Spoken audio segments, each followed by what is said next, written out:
Jungle. Audio Jungle.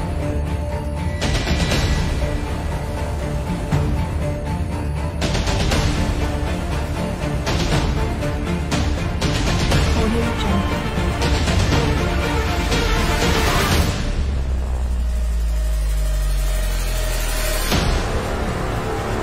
Audio Jungle.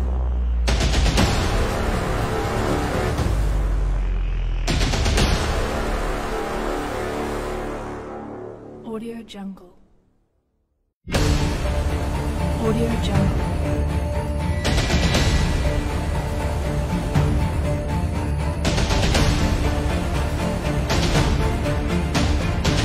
Audio Jungle.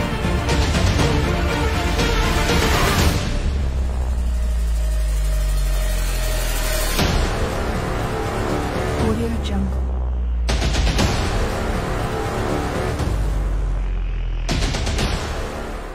All right, indeed, a very, very good morning to you. Thank you so much for joining us. It's another month. It's a fresh month and it's a fresh tackle. It's coming rebranded for all fresh and new, all for you. We've been waiting for this maiden show. It's a first show today after rebrand and also what you've been able to do in the studio. I don't know what if you like what you're seeing around. Steve, unaweza zungusha kamera kidogo tuone kama ongona. They like what they say. Do you like Ojuang? They like Ojuang. They like. They're buying it. All right, I don't know if you like what you're looking at. It's a chocolate again, and we are back. We're back. We've taken a break. We're taking a break to try and make things right for you. Now, sisi yao tumerudi, and it's a pleasure to have you again this morning. It's the 2nd of June 2022. Tarehe 2 mwezi wa 6 mwaka 2022, nusu ya mwaka. And yesterday we had a Madaraka Day. Lakini kabla hiyo kama kawaida lazima tuende mbele za Mungu tuombe, alafu tukirudi basi tunakuja kuwapa salamu zenu. Lakini kwanza I request that when you join in, please like when you like, we get to know that you're watching us. And after like, please share. When you share, you give someone else an opportunity to watch the broadcast. This is a tackle and begins right now. Ojuang, you need to pray for us. And some of the things that you need to pray for, Ojuang, is all fresh new tackle and what God has been able to do for us. Tangu tuanze. Ama namna gani? No, it makes. I hope the place has been dedicated. I want to dedicate it now as a son of the bishop. Before you call the better bishop. Or a son of prophet. I wish I had the holy water to speak on some of this mic. But seriously, let's think about that and call somebody to dedicate this place. Sure. But this is God's doing. We are proud of the place. The smell of paint, the smell of new wine. There's something about new things and the way they smell. And it makes me glorify God. It reminds me of His blessings are renewed every single morning. Yes. It's massive. Morning by morning, fresh blessings. It cannot be gainsaid. And the timing of this studio. If there is a studio that will be, I rate it a top 2% of the most influential media in Africa. Top 2%. I rate it a top 2% of the most influential because it doesn't take sound bites, but it gets into deep discourse. And debate. That is very powerful. You don't take sound bites. No. You take your sound bites to the other mainstream media. Here you come ready to get into the deep waters and tell us how. It smells good. It looks good. We look fine. I hope I didn't disappoint. No, you didn't. I even realized you got a new trench coat. I'm trying to do my best. For the event. It's the best I could have done for today. You look authentic, original, rested, and ready to push this country to deliver this baby in August. It is a new season. It's a new season. So let us pray. Indeed, God, thank you for our friend Bitok. Thank you for the tackle. We are here and we testify that indeed you are faithful. Thank you because this place that is brought up by the effort is a decent place. We dedicate the thoughts. We dedicate that you give us boldness to tackle the perennial lies, to boldly declare, to question, to share, to encourage, and to prepare Kenyans who are your children and whom you have called to be in this country to take their rightful place. Bless the guest, and Lord, we thank you as we congratulate Bitok.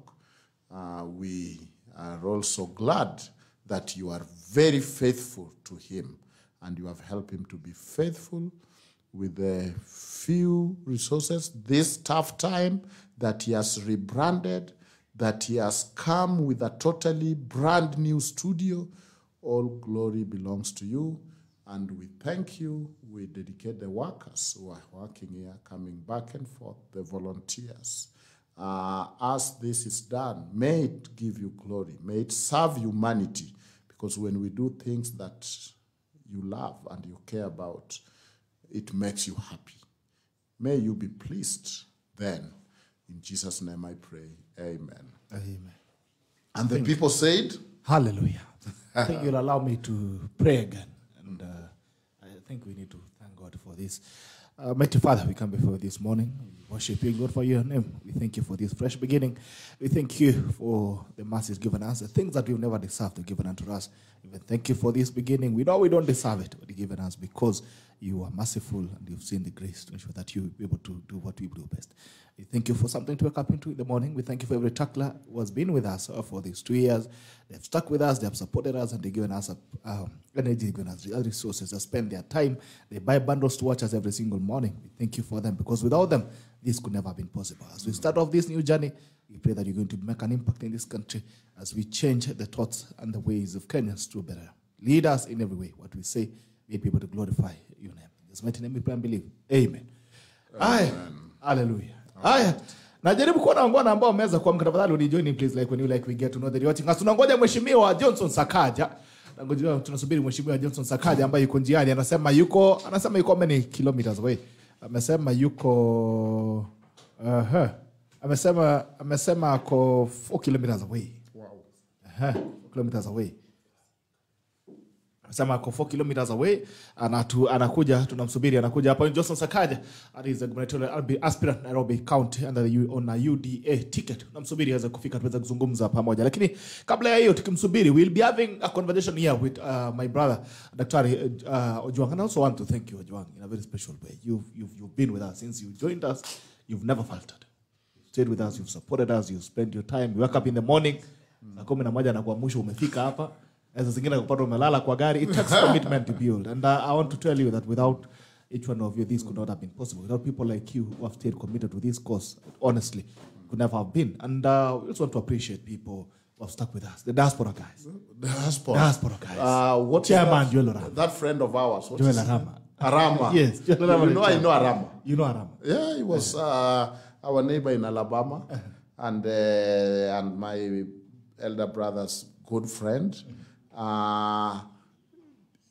People find this work authentic, and I pray that you remain authentic, less PR, talk to Kenyans heart to heart, and that is the what we get when we talk to somebody like Arama. He's saying that he found somewhere where he can be, though far from home, but talk to his kinsmen, countrymen, men and women, brothers and sisters, parents, and that message will reach them. So yes, we appreciate them. We appreciate the tacklers. You mentioned them in your prayer. The people who find those bundles and find time to watch it, leave alone that, to wake their neighbors, 2 or 3, calling them, telling them the tackle is on. I mean, this is so much sacrifice and public service. And together, you know, that is why it is like the tale of the tale of 2 cities. there is so much light and good people in this country, and there is also so much bad people in this country that It's you an amazing wonder cocktail. how do we balance so much? But I want to focus on the so much good people that promote, share, and boldly call this their studio and their voice. Thank you so much, Joel Arama. Watu wa diaspora, asante sana, Joel Arama. Thank you. I don't know. I could not find a better way to thank you. Asante sana. Kenya Graphics, Pia, is a diaspora. Yeah, an amazing Kenyan in diaspora was been really. Where is he, in the US or Sweden? He's in the US. In the US. Yes, we also And have then guys very in good Australia. friends in Sweden, right? Tuko na watu wa Sweden, tuko na watu wa Germany pia. Germany. The Australians are also big. Australians, Those yeah. are huge. So we really appreciate you guys, the diasporans. Without every one of you, you could never have been. Thank you for guys who tune in also from Kenya every single morning. I'm seeing guys here who have been with us for the longest time. And they have stuck in for 2 years, bwana. Hoja isonga. Those are people I know. Nikiwesha hapa nikienda live, I know they'll be there. Those people. I mean, yeah. Najua hata kama najua watu wengine hawatakuja. Wow, I can count the guys. And have you seen the amazing work they do on our Tackle Facebook page? Yes. It is always busy. It is always Even when you are fresh. Even when you are away, They were saying, you are weird escapade. They are faithful. They are faithfuler than me. Yes. All right. Okay, it's a pleasure to have you guys. I'm seeing Koila Lachuri and Nakuri is watching us. Asante sana. Good morning. Get the graphics, my brother. May God bless you. As I'm hapo. Asante sana. Farid Faraji anasema Tuak Makenda, the new look of the tackle. Asante sana. Thank you so much. Get the graphics. It's all new and fresh. And by the way, tutafungua masimu shortly. You can call in and help us cheer and appreciate the new season that we're beginning. Kevin Joroge, Api Valley, Esther Thika, logged in. Asante Sebastian Kibet. Good morning, bro. New tackle looking great. Asante sana. CC Corey Lawrence. Anasema tuned in from Mombasa. Asante sana. Martin Sirkal Mosoriat is watching. Asante sana, Martin. Peter Kodek Amunga. I read somewhere that Honorable Sakaja was to be on the show today. Anyway, enjoying the debate. Sakaja Yukunjiani is almost 2 kilometers away. Should be here shortly. Noni Belem So. Anasema tuned in. Let's tackle issues. Let's tackle them issues. Shadrach Murai following from UAE, Dubai. Peter Kodek among some opinion polls are credible, real time, real scientific, now available at clock of a button. Kuna link ameyeka pale. Haya. Waifa anasema Sakaja yuko wapi? Yuko njiani, dakika 2 atakuwa amefika pale. Collins Kipchirchir anasema wanatumia colors ya Jubilee, red and Azimio blue. Wewe. How about the blue? Collins. Haya. Emma Kemuntu anasema amen asante. Floor is high, man asante. Ben KE, morning team tackle. Welcome back after a long recess. Tuko tumeenda ndio assist. We are back with fresh energy. Oseki Mutai, tackle Ashton free Sam Nyamosi. Good morning to you, Cornelius Kiprotich. Gerald, great for me. My great friend Dr. Ari and I have a number of requests. Tuambie. Request gani ambayo mko nayo na daktari? Rosemary Gabuki, hello, welcome back. Mr. Takola, asante sana. Asante sana Rosemary Gabuki. Marius Kipkuri logged in from Nairobi, Kenya. Chepkuri, somewhere this studio looks perfect. Asante sana Chepkuri. Cornelius anasema we need a new studio tour. Aya, tunarudi sasa hivi hata tunaweka aerial cameras. Yes, tunafanya a tour sasa hivi. It's a tour guide. Yes. Aya, Collins Misoi, CK, good morning. Tatoko say I to incoming governor. 35 kilometers away, 80 kilometers per hour, then equal to 2 minutes. It should be. See, Kanishas, good morning to my brother Ken K. Nairobi. There's some traffic. Yes, Prince Eric. It's 2 minutes. Buwan. Hiya, Nafika sasa hivi. But our Teng James. Good morning, watching live from Tinderet Nandi Hills. Hiya, unaweza piga simu nambari ni ile 0779 800 010 0779 dakika 10. Alafu tukirudi basi ujua tunaangalia gazeti, si ndio? 0779 800 nakampotea wapi? 779 800 010. Unaweza piga simu. Tuanga simu kidogo tupige story. Tuambie pia mambo vipi. We'd like to get to hear from you as well. Kama unaweza niangalia hapa kidogo kama.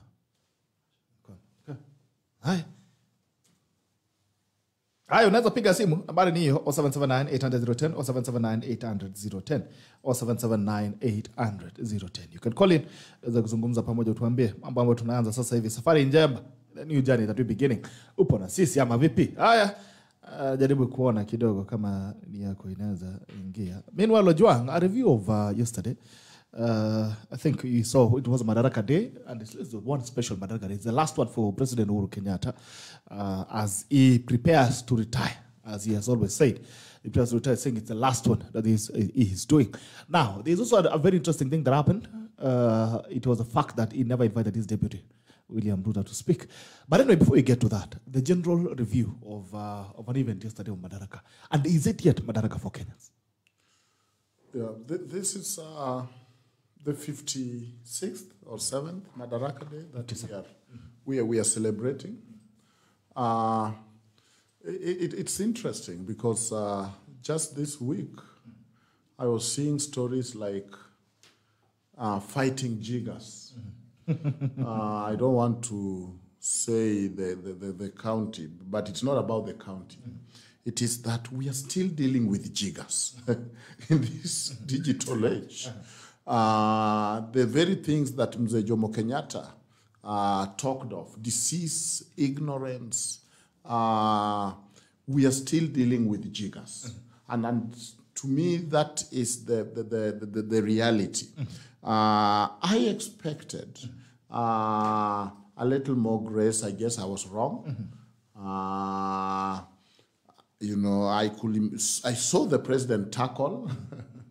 I imagine that There are tacklers everywhere. on his way there, he probably had that song, Wape vidonge vyao, wakimeza wakitema leo. Vidonge vyao. Right. Wakimeza wakitema ni Knowing that he shauri. liked music, yeah. And then I know, of course, the enthusiastic press and bloggers around him telling him, wow, socialite is saying, today boss have told us the truth and given us direction. But it underwhelmed because I expected at least a line or a shout out about a high cost of living, about the fuel, the oil, the salt that has become a dream, the flour, the paraffin. I expected a line about that. A sentence. A sentence at least, if not a paragraph. That was missing, and that was very clear. Before I even get to what happened to somebody like Deputy President William, he can take care of himself. But can Kenyans who are going to bed angry, who are hoping to hear a way forward, eat a meal that night? I'm afraid not. And so, when you have rich man priorities, nimejenga barabara gorofa, and you keep talking of kuna wengine hapa.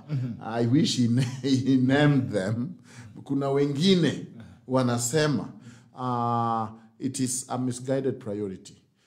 The mzigo on corruption, the president cannot pass it and say that these are now my handing over notes. Corruption remains a problem because we know, and there have been reports of personalization of corruption, how much the business empire has expanded, how much the Pandora box have been stuck somewhere. And so just take your share. You know, the psychologists have come with a new term. It's called gaslighting. Gaslighting is making somebody think they are crazy so that they don't, you overwhelm them with nonsense. So that, and it is done by bullies, sociopaths, or people who are just not decent people. So gaslighting, the way it works, you overwhelm your victim. You blame them. You make them doubt their sanity and their reality. So that it is a contrast of two cities. Am I the one who is sick? Am I the one who should be blamed? You know, we had a boss in my village. When you have weeded this farm and you go claim your money, you can even be caned. Mumeribu yo shamba, and you take off running, wondering, wow, I almost escaped with my life. That is what I saw. And thanking God that you're not alive. Otherwise, na unaambiwa huyo mzee amechapa watu wengi. But it was you. So that you overwhelm your victims. You blame them for your failures. And you railroad all this thing very hard. I mean, how could somebody be bold to justify high debt that we don't see? And those debts that are very high are going for infrastructure and showing that Kenya is rising for a few, but the cost of living for ordinary Kenya is not touched. So he cannot pass back on corruption. He cannot pass the back on, or he cannot explain away. And that was a pathetic attempt and desperate one for, so to speak, of trying to justify the debate on debt and the justification for it. The word legacy, you know, you don't work from that word. You make legacy, and then people say this is legacy. You don't wake up a month to and say, now my legacy is going to be women empowerment. Now all of a sudden I'm going to focus and have empowered women. It is done by policies, not roadside shows or wishes. I thought, now look, that reclaiming that Uhuru Garden took how many millions? I think it is 30 billion, but some... Not 30 million, almost 300 million. 350 million. Or 2 billion. Yes. I mean, yeah. What kind of a joke is that? Draining a swamp. That itself was a crime scene of corruption. That Uhuru Gardens and whatever itself. So you can see spendthrift, you can see projects, mega projects. And the current corruption in Africa is not the one not like Goldenberg where you take money literally. It is you come with projects which are cleverly designed to siphon money and to favor your contract. They are not priority to the country, they are a priority to the leaders. Then, of course, we get to the personalization of power. That event took how many million? I don't know. It was being projected as a million. I don't know, 300 or 30 million. For the event? Yes, yesterday. Okay. That is a national event. That is not a personal event. And national event must remain national event. You don't let me speak when you like me, and you shut me out if you don't like me. It is not about you we are celebrating. You are leading us into this celebration. It is a ritual. That's a responsibility. It is a ritual. It will have happened whether you are there or not. We have made it a ritual. Actually, it's in our constitution. These are national holidays. It is like those traditional ceremonies. Whether the elder is gone or not, there will be circumcision. So it is not your day. It is not, it can never be your day. And that is where I disagree with your media colleagues of making that day about him. It is about the Kenyans. It's about our heroes. It's about our struggle. It's about our mundane life. And it is not his day. But he hogged the day. From the jig, from State House, from saying bye, from meeting the cabinet. Some are sobbing. Some are trying to hide their fear, to coming to the stadium and talking about you again and yourself again and me and I and using all those personal pronouns that have nothing. And then the othering. Us versus na wengine. Mr. President, this is Kenya. I like what one time President Bush was asked against the Democrats. He said, those are fellow Americans. Actually, it's Obama who said, those are good Americans. And we might agree on our vision, but we all mean good for the country. It cannot be a campaign platform where you campaign yourself and talk of you versus them. Others, na wengine. And as nature will have it, your throat dries, you water it, kuna nani ana maji, hii speech imekuwa ndefu, and you can see that you are dealing with your own conscience if you have any, but you decide to railroad and share it and move on. I usually use this analogy, but I think yesterday it found its place. It It is like an accident scene. You don't want to look at it, but something is telling you, Look watch at it. one more Angalia tu time. kidogo. Yeah, that was what I saw yesterday. There's a lot of blood. All right. Blood everywhere. And I thought so. I don't know. So you saw the show of military power, and I didn't know actually we have such equipment. A big show of military power at Uhuru Park, at Uhuru Gardens during celebration. They showed us the equipment that we have, state of the art, that actually looks like they can shatter the wall. When I saw that at Entourage and that proceed over the military, I was like, I think we can finally go and defend Ukraine from the Russians. We can help you. But then I remembered in Kerio Valley. Oh, wow. Kerio Valley, children are being shot at. I have very gory pictures of from Kerio Valley.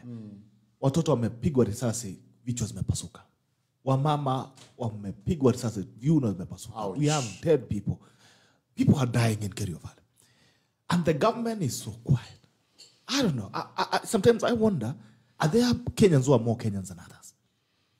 And as the president Max Madaraka, I expected him to speak on the insecurity that is happening in Kerio Valley. He didn't speak on it. What do you make of this Kerio Valley madness? Are there two citizenship? That was your question. I think there are others who are becoming Kenyans and there are others who are Kenyans already. There are others who are in the process of becoming Kenyans. And the quicker they become Kenyans, the better for them. But there are others who are already Kenyans. So that their greetings, their usual salutation of how is Kenya, come to bear and make sense. So those who are becoming Kenyans are the Kerio Valley, are the people in Northeastern. Those who are Kenyans already are the ones that are supposed to drive in the Barabara ya Gorofa that was being pointed at. And so we have two classes of citizenship, apparently. But even fundamentally important, the right to security is a right in the security, in the Constitution. And you see, people have moved from this hardcore security, where security means a boot on the ground and guns and whatever, to human security. That the issue of food is a security issue. The issue of cost of living is a security issue. So don't show me the gun, show me the flag. Don't show me the tomahawk and the mean fighting machines. Fight my anger. Give me water. Thirst, quench my thirst. Lower our cost of living. Make us secure. I think the bare minimum that the people. But by the way, how much do you want to bet I can take those people? Those who are only two. I mean, I expect if there are more, they should tell us. But there were only three of this. That would be a very small war where you only have 3 of tomahawk, 3 of tanker, and 3 of this and 3 of this.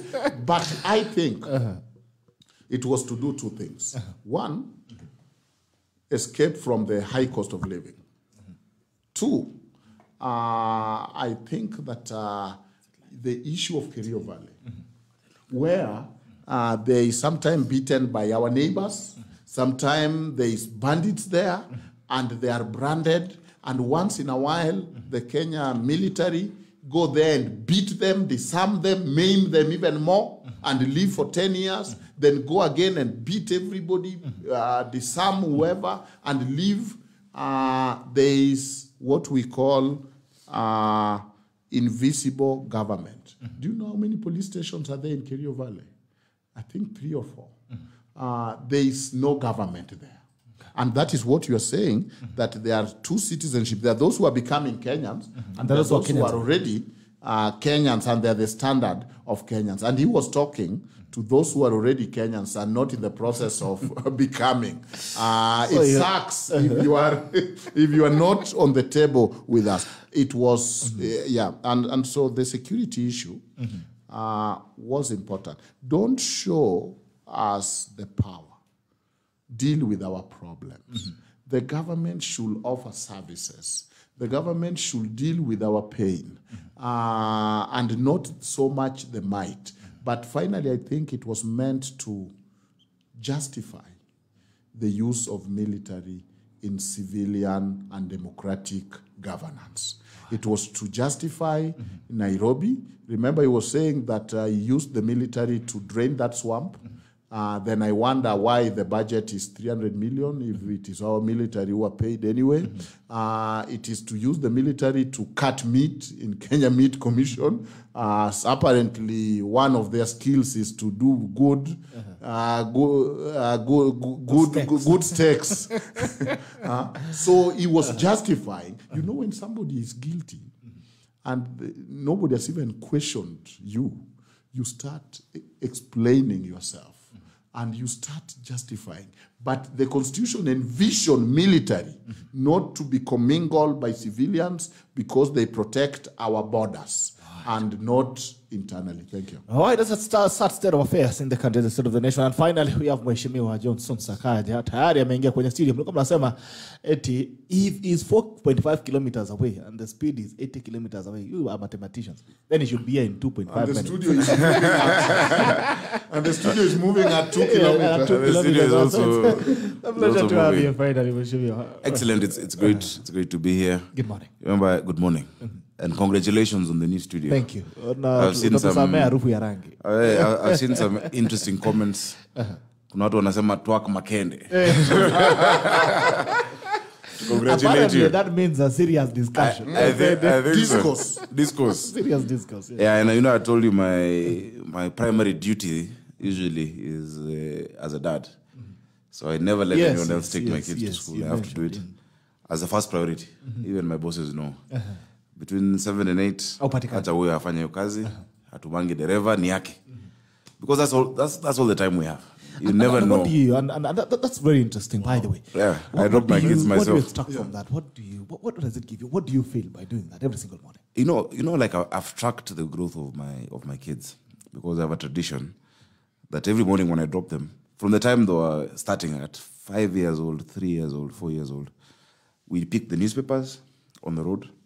And they read for me the headlines. They try and struggle. Now they're 10 and 9 and 3, and it's an interesting discussion. And sometimes you just keep quiet, switch off the radio, and let them talk. That's how you know them. Because with our lives, you never know how the rest of your day will go. You focus on every other thing, but forget the most important. Yes. If today I'm not here, you guys will, mourn for a week. These guys, their lives will be affected. And so I prioritize doing it myself. Not sending drivers with them. I don't think they've been in a car with a driver with me ever. Wow.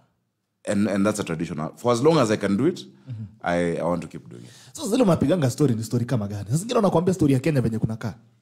You know, it's interesting to see their perspective. Unajua Biblia inasema let us be like babies. They're very innocent. They don't understand why are these people walking and why are we in the car? Or is this one pushing a mkokoteni and you tell them, no, we just work hard. If we create opportunities, you won't have to do that. And that person also should not have to do that. And it's a refreshing way of looking at life. For us, we are, competitive to a fault. We forget that there's this perspective of our kids. And when you think about it, everything we do in public service, even why you're here, in your nice suits, why you're here, it's for the children. Yes. It's about the next generation. And every Kenyan wants the same thing. To go about your life peacefully, make something out of yourself, guarantee your children And if a we future. could be making every decision, thinking of how it affects second and third generation, will we be making different decisions? Very different decisions. Because we think too much of ourselves here now. Oh, wow. But if we thought about the next generation, even when you look at the environment, it's not a gift to give to them. It's something we've borrowed from them. When you think about our public debt, when you think about just the values of our country, and think about the next generations, I think we'd make many decisions differently. Yeah, but it's great to be here. I've wanted to be here for a long time. It's my first time. I always wanted to have you here. God's timing is perfect. I've always wanted to meet this guy. Very interesting commentator. So it's a great honor. I'm really honored. That And you are the first, but they did our first show since we took a break. We've been on a break to rebrand and try to upgrade a little bit. So you are the first guest. Right. So you are the first guest. Nimekuja na Kismat. Umekuja na Kismat. Yes. Sasa ukiondoka mheshimiwa usituache vibaya. Hata mimi ndacha kwa tu moja rangi. Wacha mbegu. Now let me ask you. Yes. What is one of the most interesting question your kid has ever asked you in this road trips that you do, these rides that you do to school? Ni swali gani anaikuuliza? That you hesitated to answer and said, wow. It's interesting. They're very interesting ones. Like they're convinced I should run for president. They want me to be president, but for very selfish reasons. They ask me, why are you not running for president? I'm like, no, I'm not. So you don't know to say whether you're not old enough because they think you're very old. You're not ready. They're like, no. When you see these other guys, you talk like them. You can do what they do. So I tell them, no, it's a process. But the reason they want it is because they want a motorcade to take them to school. I told them, even if I become, I'll be dropping them myself. I can be followed by chasers, but I'll be Kayogari maybe now. Where now? Yeah, so very, very interesting discussion. Sometimes you pick a paper and it's your name on the paper. And they ask you, what is this? There's been negative news. And we have to explain to them that one, not everything you see on the internet or on the newspaper is true. It's true. But I want them to always get it from me.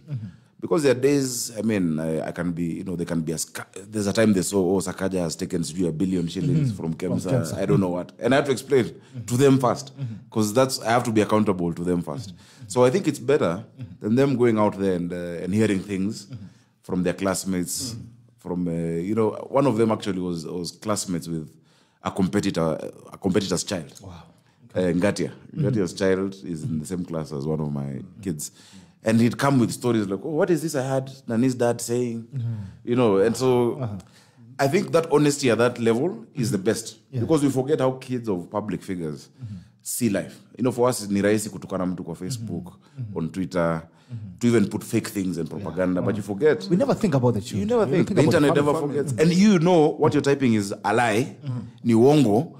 You know it is just supposed to spoil someone's day. But they have a family, they have children, they have, loved ones. So I always, it's the burden we carry. It comes with the territory. And so I've taken it as my responsibility to always be fast with whatever information they require. And they know they can ask me anything. So that intimate moment... It's precious. It's precious. It's precious. Okay, incredible. They also appreciate That's it. your camera right ahead. I want you to say hi to Kenyans. Hi, Kenyans. Class. Asante sana. I'm really glad to be here. Thanks for the opportunity. Thanks for all those watching. I'm seeing very good comments and interesting comments online. Clearly, this show is very popular. People are welcoming us back.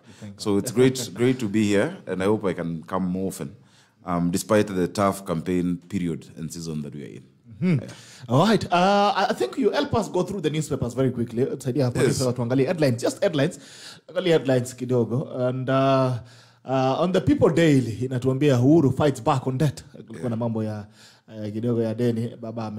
Baba yetu Uhuru Kenyatta ametetea amesema Madaraka Day, President uses last national all-day speech to point out that critics and defend his record, including borrowing to fund infrastructure. But he also sent a strong message by snubbing his deputy, Ruto, and endorsing Raila's running mate, Martha Karua. That's on page 4, 5, 6, and up to 14.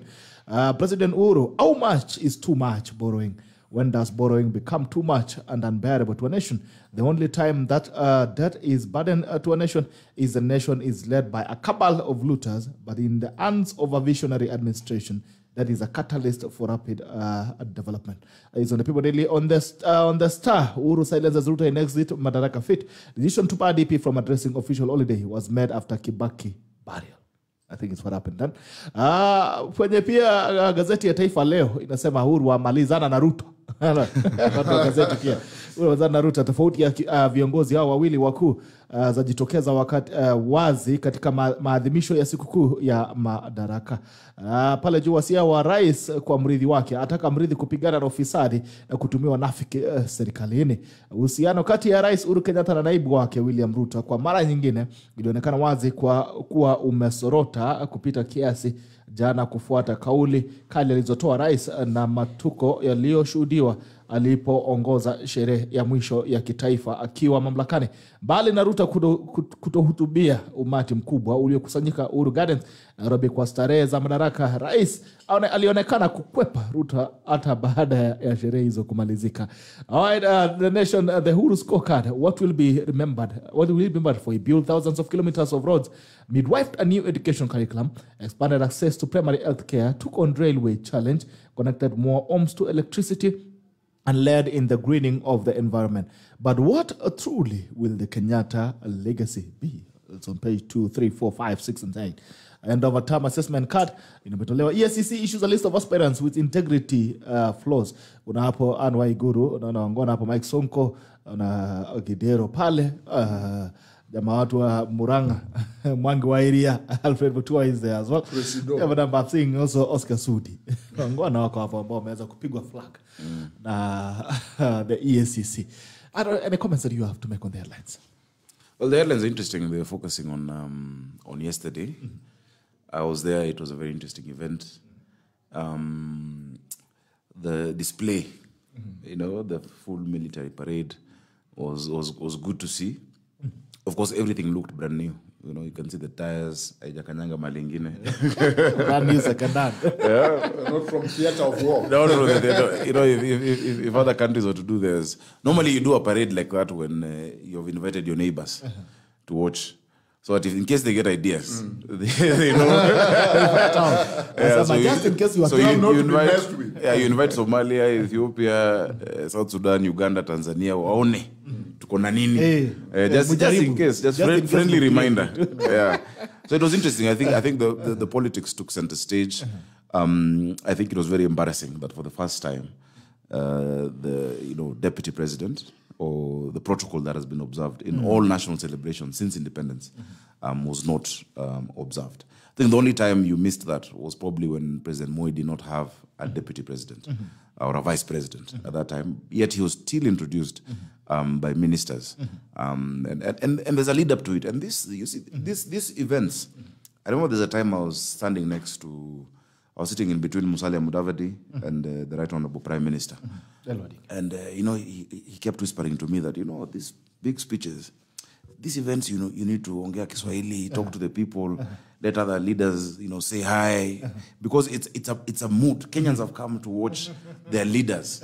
Whether or not they have positions, so long as they are respected. And I concurred that it's not about, doing a 1-hour speech. Yes. And of course, my former party leader and the President of the Republic has a liking to those speeches.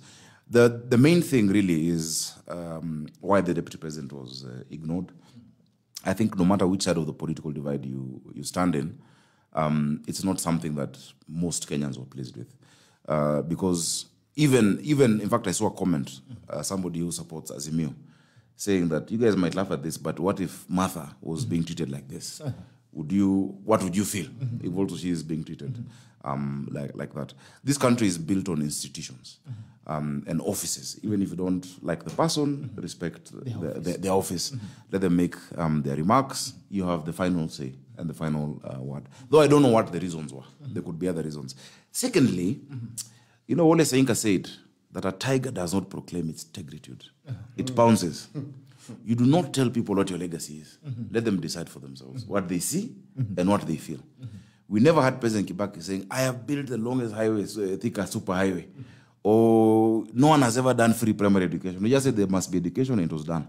It is Kenyans who later said, actually, this is what his legacy was. Your legacy does not come from your mouth. You don't tell people, you'll remember me for this. I can't say in this show that I promise you, after this is what mtakumbuka. But based on everything you've done, and I acknowledge, I've been chairman of the party, I've been within the Jubilee administration, and there are things that have been, absolute successes that have been done. Let Kenyans see it for themselves, and then judge you later in life, so that we have a transition to the next president. So for me, that was just the only blot there. Otherwise, it's really a reminder of our self-determination as a country. Our ability, self-determination also means our ability to make our own political choices, that we are ruled by ourselves. We shall choose who our leaders are without any intimidation, any coercion, self-rule, and that ability to make a decision, to go to the ballot and say, I want to be the president or to be governor, that I think is a hallmark of it. Yeah. Okay. All right. And what does that make you feel? Because now we are at the point where we are saying, finally, women are going to get an opportunity in leadership by electing a deputy president who is a woman. It's great. Very inspirational. Women have always had an opportunity. But now, when you look at our politics, is it sanitized enough? Is it hygienic enough that we can celebrate and say, if someone gets there, if Sakaja gets there, we know that our people are good? If we are looking at what is happening right now, the treatment that's within the presidency, the president and the deputy president, is there a political hope in this country? I think there's political hope.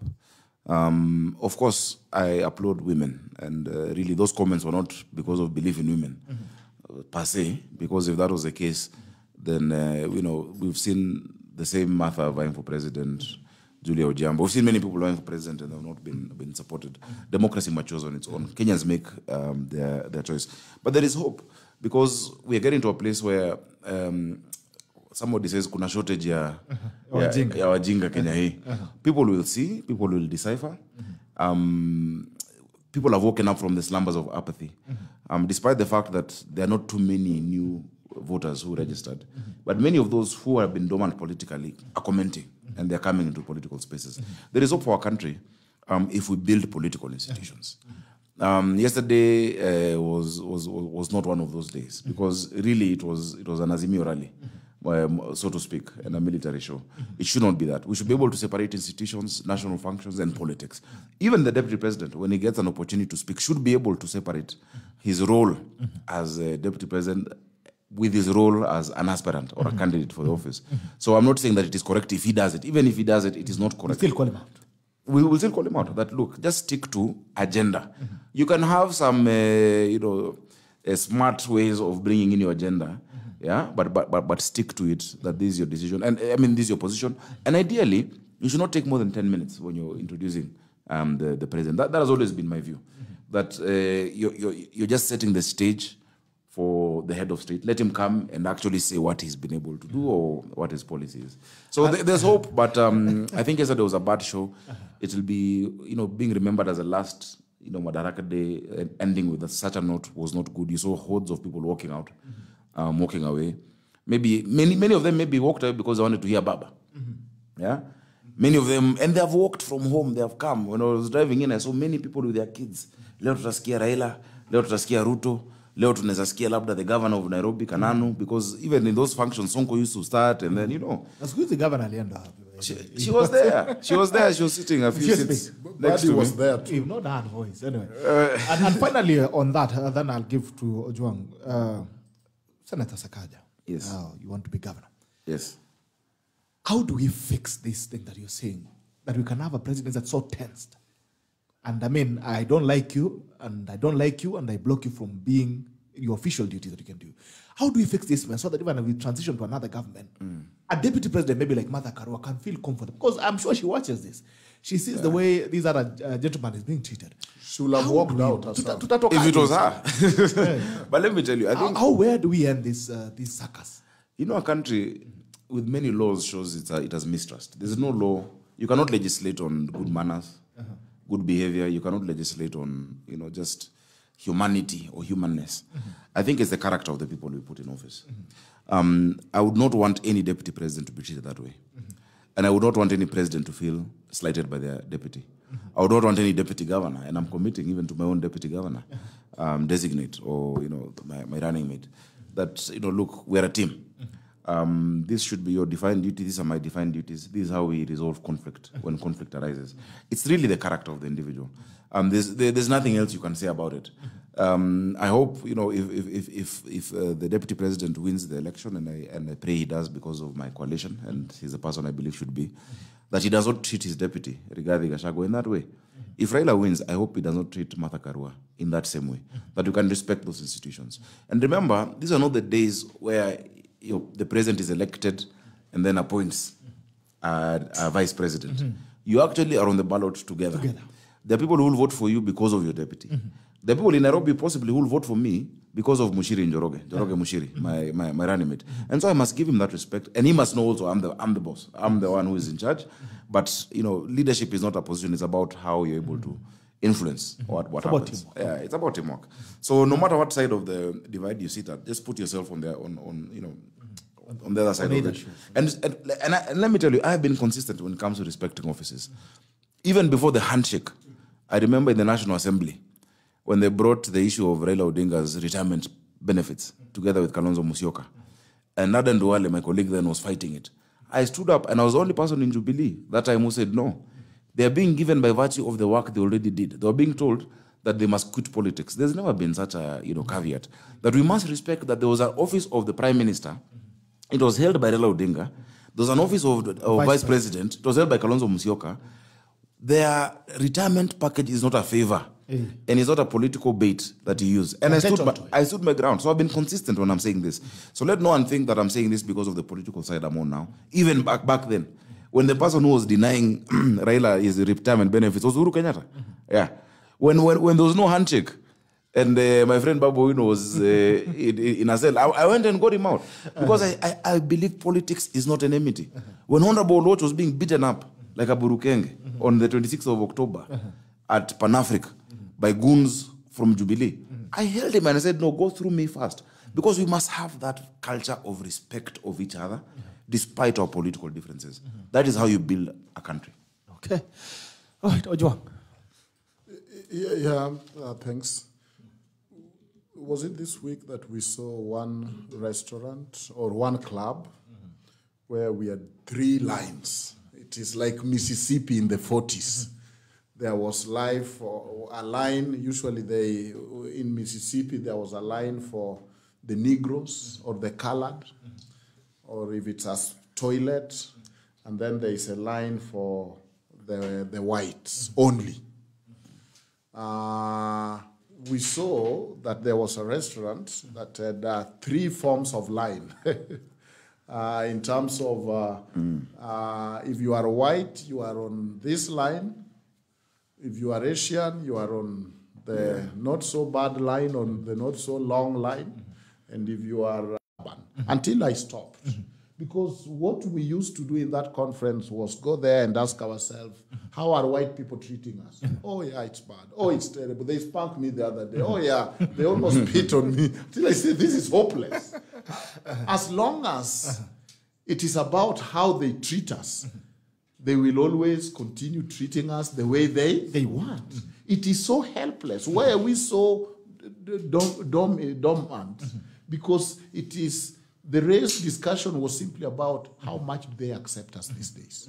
Oh yeah, they still have refused to intermarry us. They don't like us that much. They don't like our food. And I said, no, it's about us first. Are we comfortable with whom we are? And that is why for somebody like me, I have no apology that you might find my turn a little bit chocolatey, and you always comment about it. I have no apology to make on that.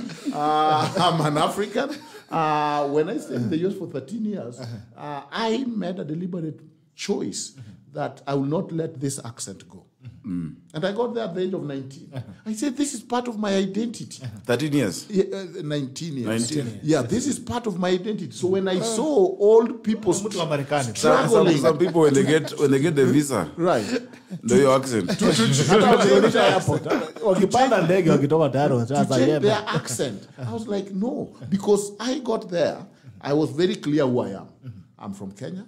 I'm from Luo community. I'm a Christian, a Seventh-day Adventist. I'm a man. I knew my identity. I wasn't minority. I am majority. And even if I was minority, God is authority. So I didn't care. So the first presentation I make in that class, there's this white lady in front of me. Excuse me, can I understand the heck you're talking about? I told her, if you don't understand what I'm talking about, it's because you don't know English. She's like, I'm white. I'm like, yeah, because English is spoken with variety of accents. And so just because I don't speak the way you speak, does not mean I'm not speaking in English. So I think there's a place for the county to discuss this discourse of, one of the issue of culture is within the counties. But for Nairobi, it's a cosmopolitan place. We are dealing with issue like racism now. We are dealing with the issue of interracial relationship. But there is something that I continue bemoaning. We always find ourselves short. We always find ourselves more willing or more vulnerable than we should. Okay. All right. Mheshimiwa Sakaja, you've seen what is happening in Kerio Valley. You are among the leadership in this country, very respected. You've seen the insecurity in Kerio Valley.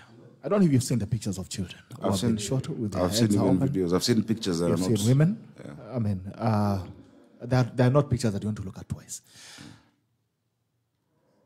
You sit in leadership. What do you think is... I mean, you've talked to us, you've described the military parade that we saw yesterday. Yeah. What the hell is wrong with this country? I think it's just leadership that doesn't care.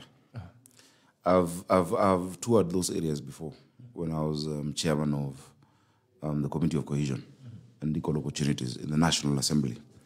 Actually went to 34 counties and did peace agreements between warring communities in many areas. And the areas where we went to, actually, they have had ceasefire since then. But if you look at those places, you realize that the government actually does not care. That's as simple as you can put it. You have a situation where, like 10 children die, or 20 people have been killed in Marsabit, or whether it is in Ginyang or Loruk, or in Suguta. First of all, in the newspaper, it is on page 5, if at all, in the newspaper. There is no outrage. If the same thing happened in Kileleshwa, the world would stop. It's the same way.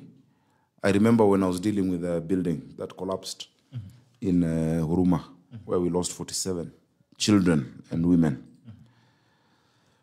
I spent 3 nights there in Huruma.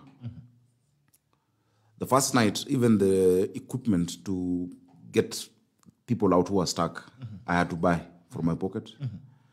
The milk and bread to, for the rescue teams, while people were just haggling. That story died down.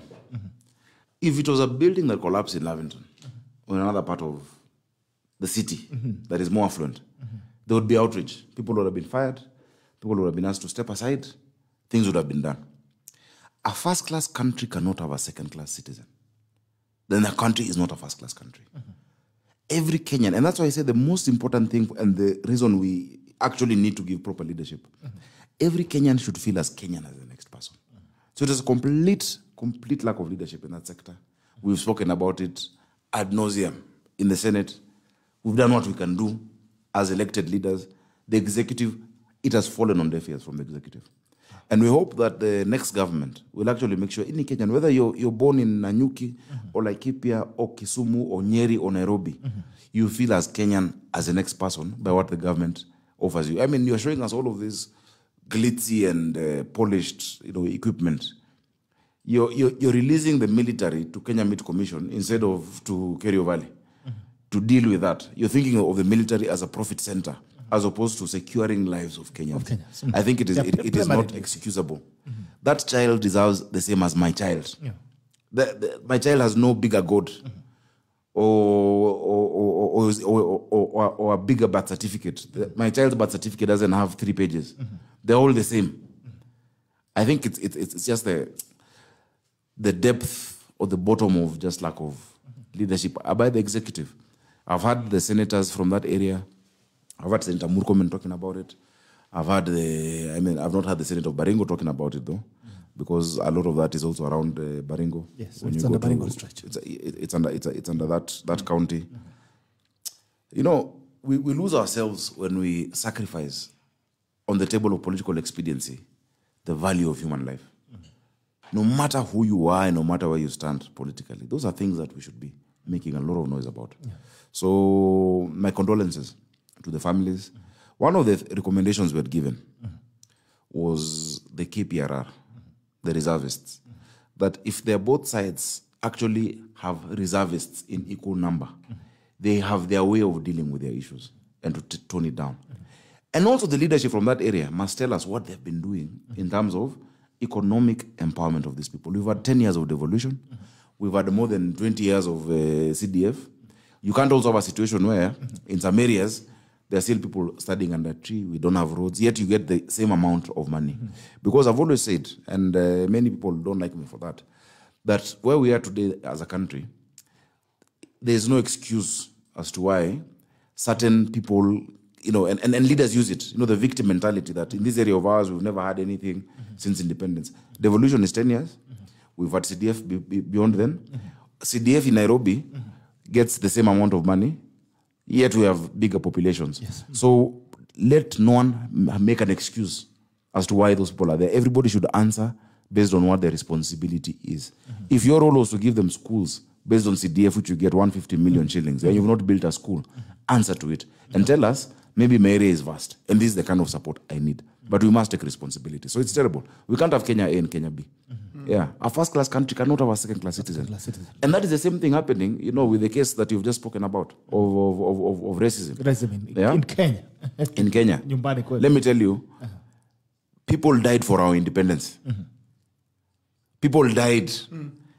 People who traverse this country, people who are tortured for us to be independent. Some think that this is such a sensitive thing that you should not talk about.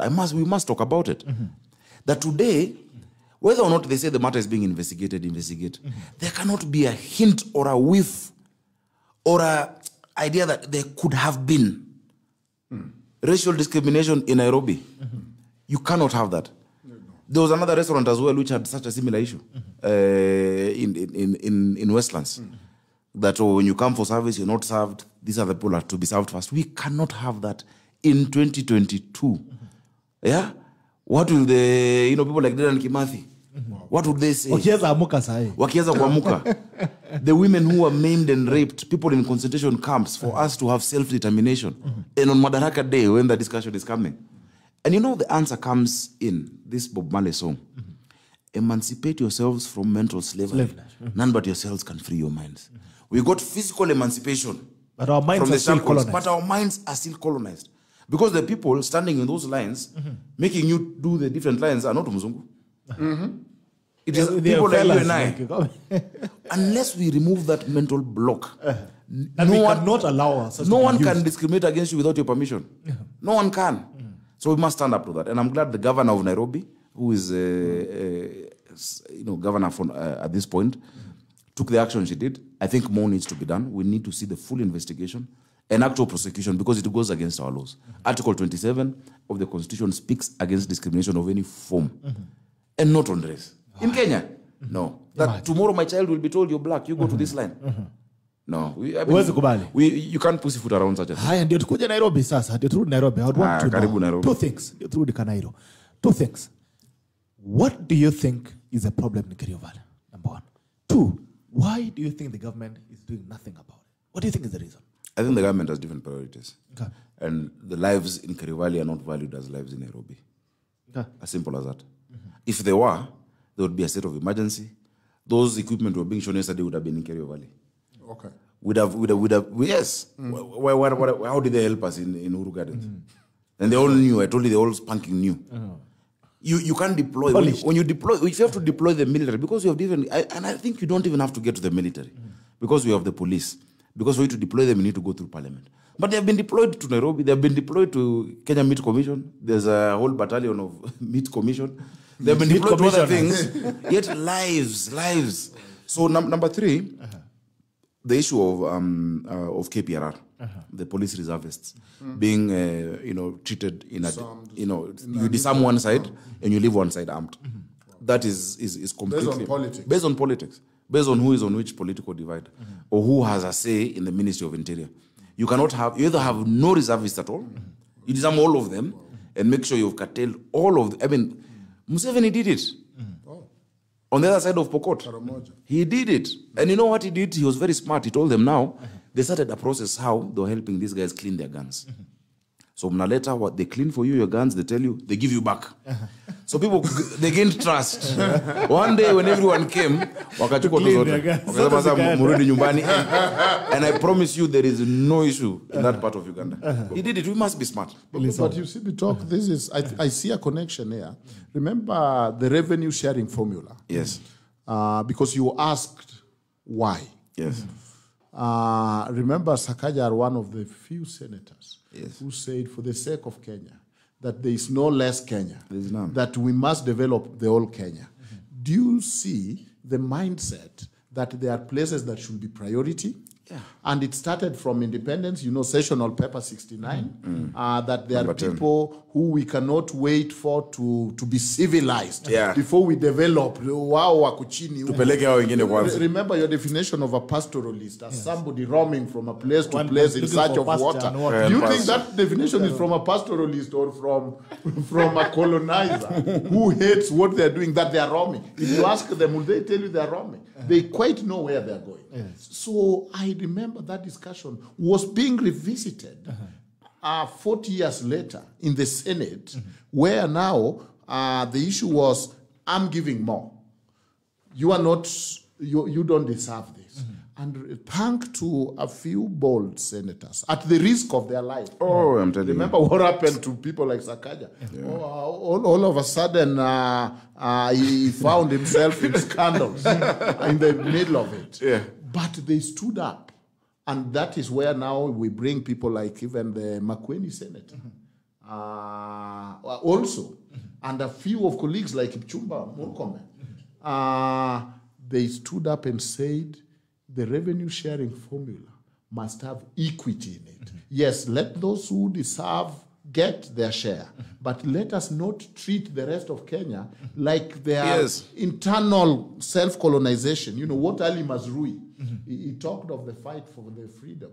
Ali Mazrui is saying we will have internal colonization here. If you go to coast, you'll find the coastarians are almost colonized by a few people who own everything and employ them. And so I want to congratulate him that if we are talking of history and legacy, then that shows you the mindset, and they were able to stop it. How much money goes to Kerio Valley should be a concern of a Nairobi senator. Should not just be a Kipchumba Murkomen thing, and the way it should be a national issue. Yes, It should not be a certain person should be doing. Right, that's the mindset we have in Kenya. We are very selfish people. If there is injustice at coast, hiyo ni watu wa pwani. If there is injustice in Nyanza, hiyo ni Kinojuang. I don't know whether Migingo is going, hata wakitupwa huko shauri yao. It doesn't matter. If there is sugar industry collapsing in Mumias, hiyo ni Abandu. Wacha wafanye venye wanataka. If there is nini Kerio, unajua wale ni watu wanapigana wamezoea. Watu opposition. So that is how the nation dies. Yes. Because then there is nobody to cry for you when everybody is being eaten on their turn. Yeah. Today I deal with him, kesho I come deal with you, we umenyamaza because ni yeye, and then nini. But I think the bigger picture, that it starts with development and underdevelopment. It starts with sharing revenue. It starts with BBI. And what it was trying to do, because it was going to entrench the revenue sharing formula that was so toxic, that was so discriminatory. The cancer of this country, as Mheshimiwa has pointed it right on the bullseye, is wrong priority. Wrong priority. Others feel they deserve more than others. All right, Mheshimiwa, let's come back to Kanairo. That is so true. Haya, tumeingia Kanairo, tukaribisha Kanairo. As we get into Kanairo, you know, I must emphasize that because it was a very difficult time. And people are trying to entice us to say, oh, Nairobi, you're going to get 100 million more. I told them, we're not fools. This month tumefanya. First of all, yes, we believe high populations must get more. And Nairobi cannot be the biggest population and is number 28 in the terms of increase. That was number 28. In terms of the increase. Yes. When we fought this thing and said there's no Kenya A or Kenya B, we can't not care what's happening in the rest of this country. Instead of 100 million, Nairobi got 3.3 billion more. And the primary work of a senator is to bring resources. And I moved it from 15 billion to 19 billion. What they were sloganeering then as one man, one shilling was not, that formula was not what the slogan was. The slogan and the formula were different. What they were actually trying to achieve is saying, why is it that some parts of the country are getting this money and they're building apartments? And we said, look, even your own governor in Kiambu is building apartments. Give people their money, let them do what they must do with it. Let us have accountability. But you cannot say that it is not about how much we get, but those ones should not get. That was the problem at that time. Let me tell you how we solved this issue. And I've really thought about it. I've agonized about it. If you look at the entire Kerio Valley and the rift, there's a natural resource of gas. There is a geothermal potential. Yes.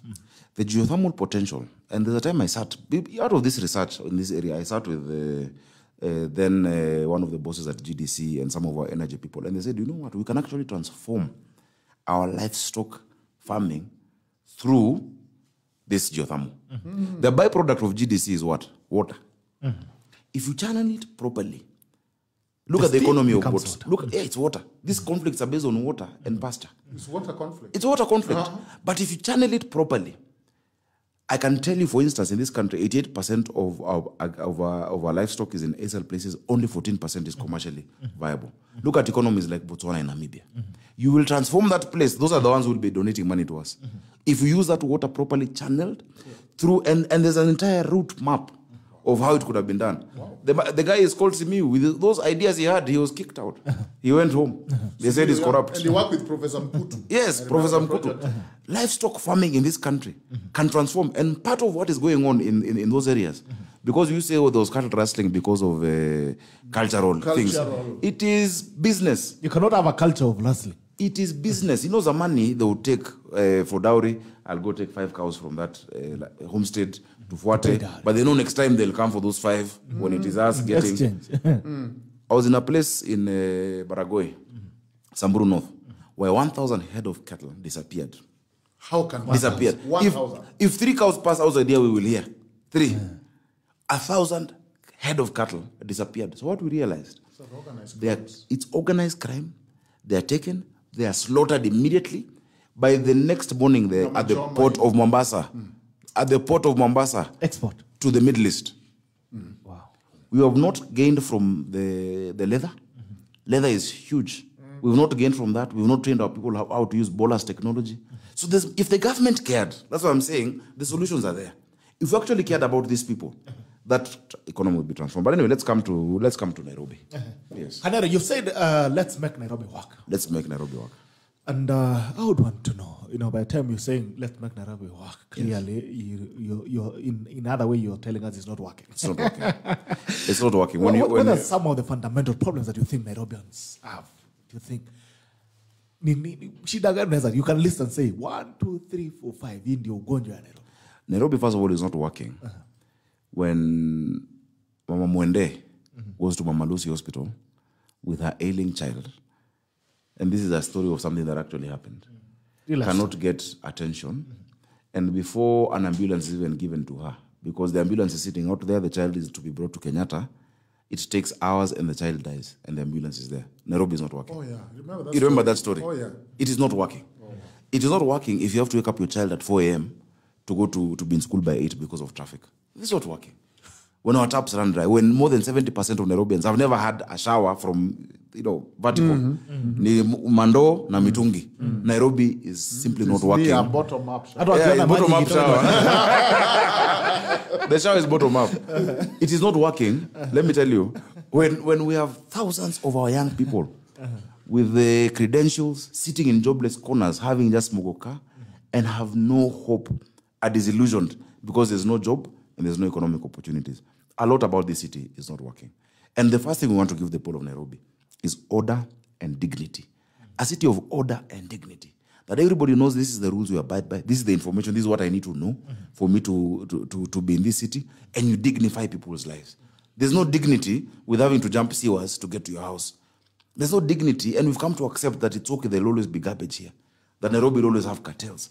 That will always be corrupt. That water will only come once or twice in a week. There is no dignity in that. In somebody living in a house that you separate you and your children using a bed sheet, there is no dignity. So if we have a city of order and dignity, then now that tells us the number of things that we need to do. Many of our children, there are more children who are not in school in Nairobi than in Turkana because of hunger. In Nairobi. And people have always thought, I told people, even in the Senate, my colleagues, you people are bringing a marginalization formula. Nairobi should be in that marginalization formula. The places in Nairobi where there's no water, sanitation, electricity, there are always fires in Mathare because of illegal power connections. Right now, there's an entire ward, a ward, Sub-county. is represented by an MCA that has had no electricity for 9 months because of illegal connections in Mathare constituency. So the people of Nairobi also deserve to live a life of dignity where you can feel proud of yourself and say, I am from Nairobi, I am Nairobian. It's not just a transitory place ya kupita. Na uko na ushago. Many of us have no ushago ingine. Me, I was born and raised in Ngara. I've been in this city. You have been away for 19 years. I have not been out of Nairobi 1 month ikifuatana. I've traveled na kurudi, but ile imeshikana. This is the place we know. So we want to bring leadership that one listens to the people, that works with the people in a participatory way, not to give them solutions from the top down, but from the bottom up. Because the governments that have been there, and I've taken time, I've studied the government of Governor Kidero. Governor Kidero did some amazing things, and he also messed up. Yes. He was the first to set up a structure of devolution with limited resources, had 3 cadres of staff.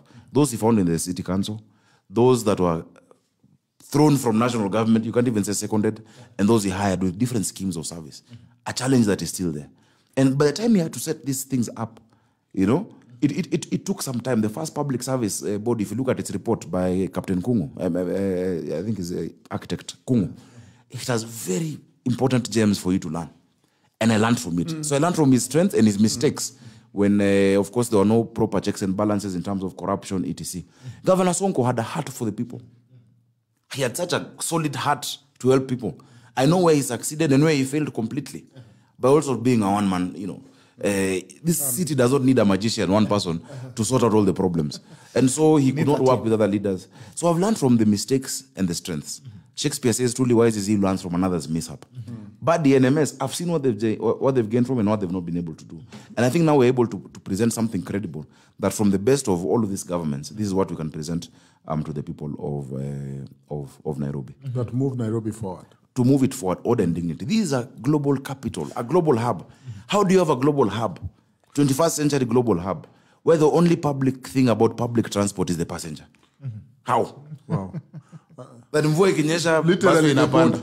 It's just the body, that's only it's private transport. You know, we need a mass transit system in this city that takes you from point A to point B. Our friends who are millionaires in New York don't own a car because they know that I'll just jump into the subway, I'll get into the train, I'll get into the bus. You know, so there are different aspects of what we need to sort out in Nairobi, and I believe that with a proper team and working with the area resident associations, with the estates, with the people at all levels. And I'll give you the example why top-down planning doesn't work. Just up the road here, when you go to the Dagoretti corner, there's a market that the government decided to do for the people. The people didn't ask for that market. They were okay trading how they were. They decided to do a market for them. This market is 4 stories high. The parking is on the roof. They have put wale mama mboga, wanyanya na vitungu on the 4th floor. And they're asking, who will climb up 4 flights of stairs to buy nyanya na kitunguu ya kupika leo? In Dagoretti. So now they have put, I think, electronics and spare. It is not working. But if you worked with them, you must work with the people. So all of this, if you look at the people of Buruburu, they know what they want, what will help them there. The people of Ngong Road, along Ngong Road, all the way up until Karen, they know what works for them. So I'll work with these area resident associations to just bring order. And this is interesting because very refreshing, focusing on the people rather than infrastructure only. Yes. Because think about it, every time I've had ban in Nairobi, it is about matatus. Yes. And I'm saying, what kind of priority is this? I drive alone. Yes. And you are saying you are banning the matatu, which is carrying 50 people. Yeah. And you are letting people who are on the car alone. Yeah. Are you trying to encourage the culture of carpooling and of public transport? Then what you are doing is making somebody feel, okay, I will also do everything I can to have my own car. Yes. Because I mean, why watu wa matatu nyi mmelete jam? Nyi ndio mnaharibu Nairobi. Imagine. Who is bringing jam? This person is carrying 50 people. Because if you go to those cities like you are saying in New York, the priority line are given to people who have 3 or 4 people in the car. Yeah, high capacity. Yes. Yeah. And everybody else, if you are alone in the car, you are stuck in the jam so that you learn a lesson and tomorrow you look for your neighbors and say, can we be 6 so that we get the priority line? And that is how you beat jam. So this culture, and it's interesting because I was reading a case of Pangani. A woman gave birth. She didn't have 300 shillings to pay, so she could not be discharged. But now she has no bed. She slept by the toilet. She caught an infection because she had gone through C-section. So her uterus were almost falling off. Serious infection. She was not fed for 2 weeks. It was actually in court before Judge Mumbi. And you wonder, you are developing for who? Yeah. If a woman who has given birth has no 300, is here detained with her child for 2 weeks, sleeping by the dirty toilet, infected and reinfected and starving. And then you are saying we are developing because we have painted, we have made grass, people can walk with their dogs there, their kids can ride a bike. It is wrong priority. the dignity he's talking about is very important. Because how can you have dignity when you are sleeping by the toilet? How can you have dignity when there's trash all over you? You can't. You can't. So I think that it is good that Mheshimiwa, you are pointing at what the predecessor did. They did something. They did something. You also can't say they did nothing. But building on it to help Nairobi. But to me, the question is, okay, this is the capital of Nairobi, of Kenya. How will you feel if some of the major government services are removed from Nairobi? For example, in South Africa, you find the Supreme Court is not in Joburg. Yeah. Maybe Parliament could be in Mombasa. Devolution kind of help decongest Nairobi a little bit, because before everybody with a big car will be in Nairobi. Today I go to Homa Bay, I see some upcoming KEMSA billionaire there driving their big wheel. So we are sharing, we are having our cake there and eating it, which is fair. The Nairobi city, the traffic congestion, the lack of planning, which started from colonization. This city was planned for very few people. Yeah. Will it take boldness, tact, or what does it take to reimagine to reimagine Nairobi? Do we need rebaptism or rebap? But we need something very, very draconian for anything to happen in Nairobi, because the issue is we have the informal sector. Yeah. We don't like them so much, but they are also here. We have places that are invisible that you hear people cannot go and police cannot go. There are places I hear if somebody don't pay your rent, unaweza tu kumuita mkutane hapa town. You can't go and demand for your rent. How is cooperation with the national government going to be different from how Sonko did it? Sonko said, here is the baby. Bring the military.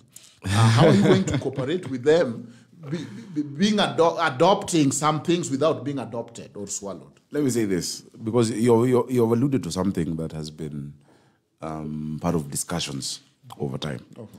There's a time when in one of the proposals in BBI, and I remember at that time I was really supporting many of the proposals in BBI, that would bring equity in terms of representation. For me, representation was my main thing, and more money to the counties. There was a proposal to scrap Nairobi as a county, and to leave it under the national government. And let me tell you, we fought. Not even we, I called all my MPs in Nairobi. They told me, you're on your own. Half of them were not interested because they were in Tangatanga. The others who are now not in Tangatanga like us, they said, you cannot touch a comma, Baba said, and Uru, and went to Naivasha. And I made a case. I pleaded and said, look, if devolution is the biggest gift you're given to Kenyans, why would you deny 10% of, or more than 10% of this country's population, which Nairobi is, that gift of devolution? Just because it has not worked with Kidero and Sonko, doesn't mean it won't work. Even if it is Badi is a human like the governor. Let him be elected if you want that. But you'll have, you can't say there are angels in the national government and demons at the county government. And they said, oh no, many countries have the seat of the national government is not a devolved unit. I said, that is true. But what they have done, they have moved from what was a vibrant financial center or capital that time and created an administrative capital. In Nigeria, it was Lagos. In the 80s, they said, let us move and build Abuja. FCT, Federal Capital Territory. 12th December 1991 is when Abuja was started. They moved from Lagos. They didn't turn Lagos into that. They moved. In New Zealand, they moved and made Canberra.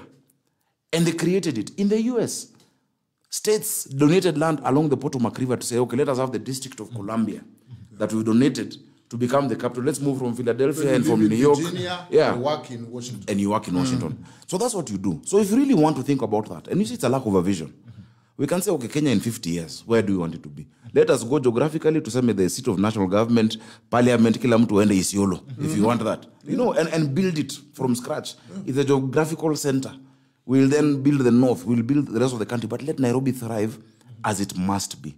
So of course we must work with the national government, but never again are we going to transfer functions given to the people of Nairobi to the national government. If the elements that have worked within NMS, because it's a cocktail of hits and misses, and you see, I always tell my team, no need to keep talking about it because it is not our opinion. It is the constitution. Their term will come to an end. Unless I decide to sign another transfer, which I would not, because I've been given the mandate by the people of Nairobi, God willing, if they do that on the 9th of August. What has been working within their structure, I can adopt as a department, but under the accountability, under the oversight of the county government. What has not been working, we get rid of. You know, you can't build 24 hospitals and say you've built a hospital. Yet hakuna dawa. There are no doctors in there. In Kasarani, we were there the other day, and I said, I thought you have a hospital. They go to Kiambu, because I said, that is just a hole. It is a hole. There's nothing being done in there. So we must see what they, you know, they did a lot of good PR, because, you know, Nairobians sometimes, when we see some cabro, some streets clean on this side of town, we're happy. Just go down to go downtown. Go past Ronald Ngala. Look at how it is. Garbage is back. Nairobi has become a dump site. You know, look at how the human resource element has been addressed. Talk to any doctor who works in Nairobi, or any nurse who works in the city. Talk to any person who's in the county government. Apart from what they had been used to, there's actually a lot that is not working. So we will not transfer any function to the national government. Instead, there are certain functions we want from the national government. I went to a school towards the end of COVID in Dagoretti North, Gatina Primary School, and I was going to donate desks. I had done in Raila Educational Center. I sent some desks to Roysambu, to Kasarani, and now I was going to Dagoretti North because I looked for well-wishers. Because during COVID, watu wa Nairobi ni wakora saa ingine. Walienda wakabomoa desks ya watoto. Wasema shule haiko, tunataka scrap metal na mbao. Imagine, from the communities. But imagine when I did that, I asked the kids, okay, you know, they all get excited. Super Senator, how are you? Mzuri, they want, you know. So usually I ask them, what do you like me to do for you? Sometimes they say, tunataka football, or some things to play with, or a school bus. They said they want lunch, food. Wow. As a parent, my heart sank. These kids are suffering. Wow. They have nothing in their stomach because COVID broke down a lot of people's economies. Nyumbani mzazi hana kitu. So we researched and found this program by a lady called Wawira, called Food for Education, where in collaboration now with the Dagoretti South MP and many others who are doing it, you build a kitchen, a central kitchen. And in that kitchen, let me tell you, the one in Mukarara Primary is feeding 13 schools around there. The kids have a gadget, the parent just loads 15 shillings. The meal is normally 25, but it's gone down to 15, subsidized. That parent, even as he goes to hustle, knows at least mtoto wangu akona kitu kwa tumbo. We're going to make that program across Nairobi and we'll subsidize it to 5 shillings as a county government. Wow. That every child in a public school, there are 209 of them, will not go without food. Do you know children lose a third of their education because all these kids who have no food, they leave school at 12:30 and they don't come back until the next day. So they can't catch up with what was taught in the afternoon the previous day. And I'm very happy the deputy president accepted. I took him there. He saw it. I don't know if he saw photos of him serving food. I took him to that school. I told him, this is in my manifesto in Nairobi. Please make it part of your national manifesto. And he has agreed. So even in his manifesto, the Kenya Kwanza manifesto, school feeding will be there. Now, people will ask, these 209 primary schools are not enough. It's a place to start from.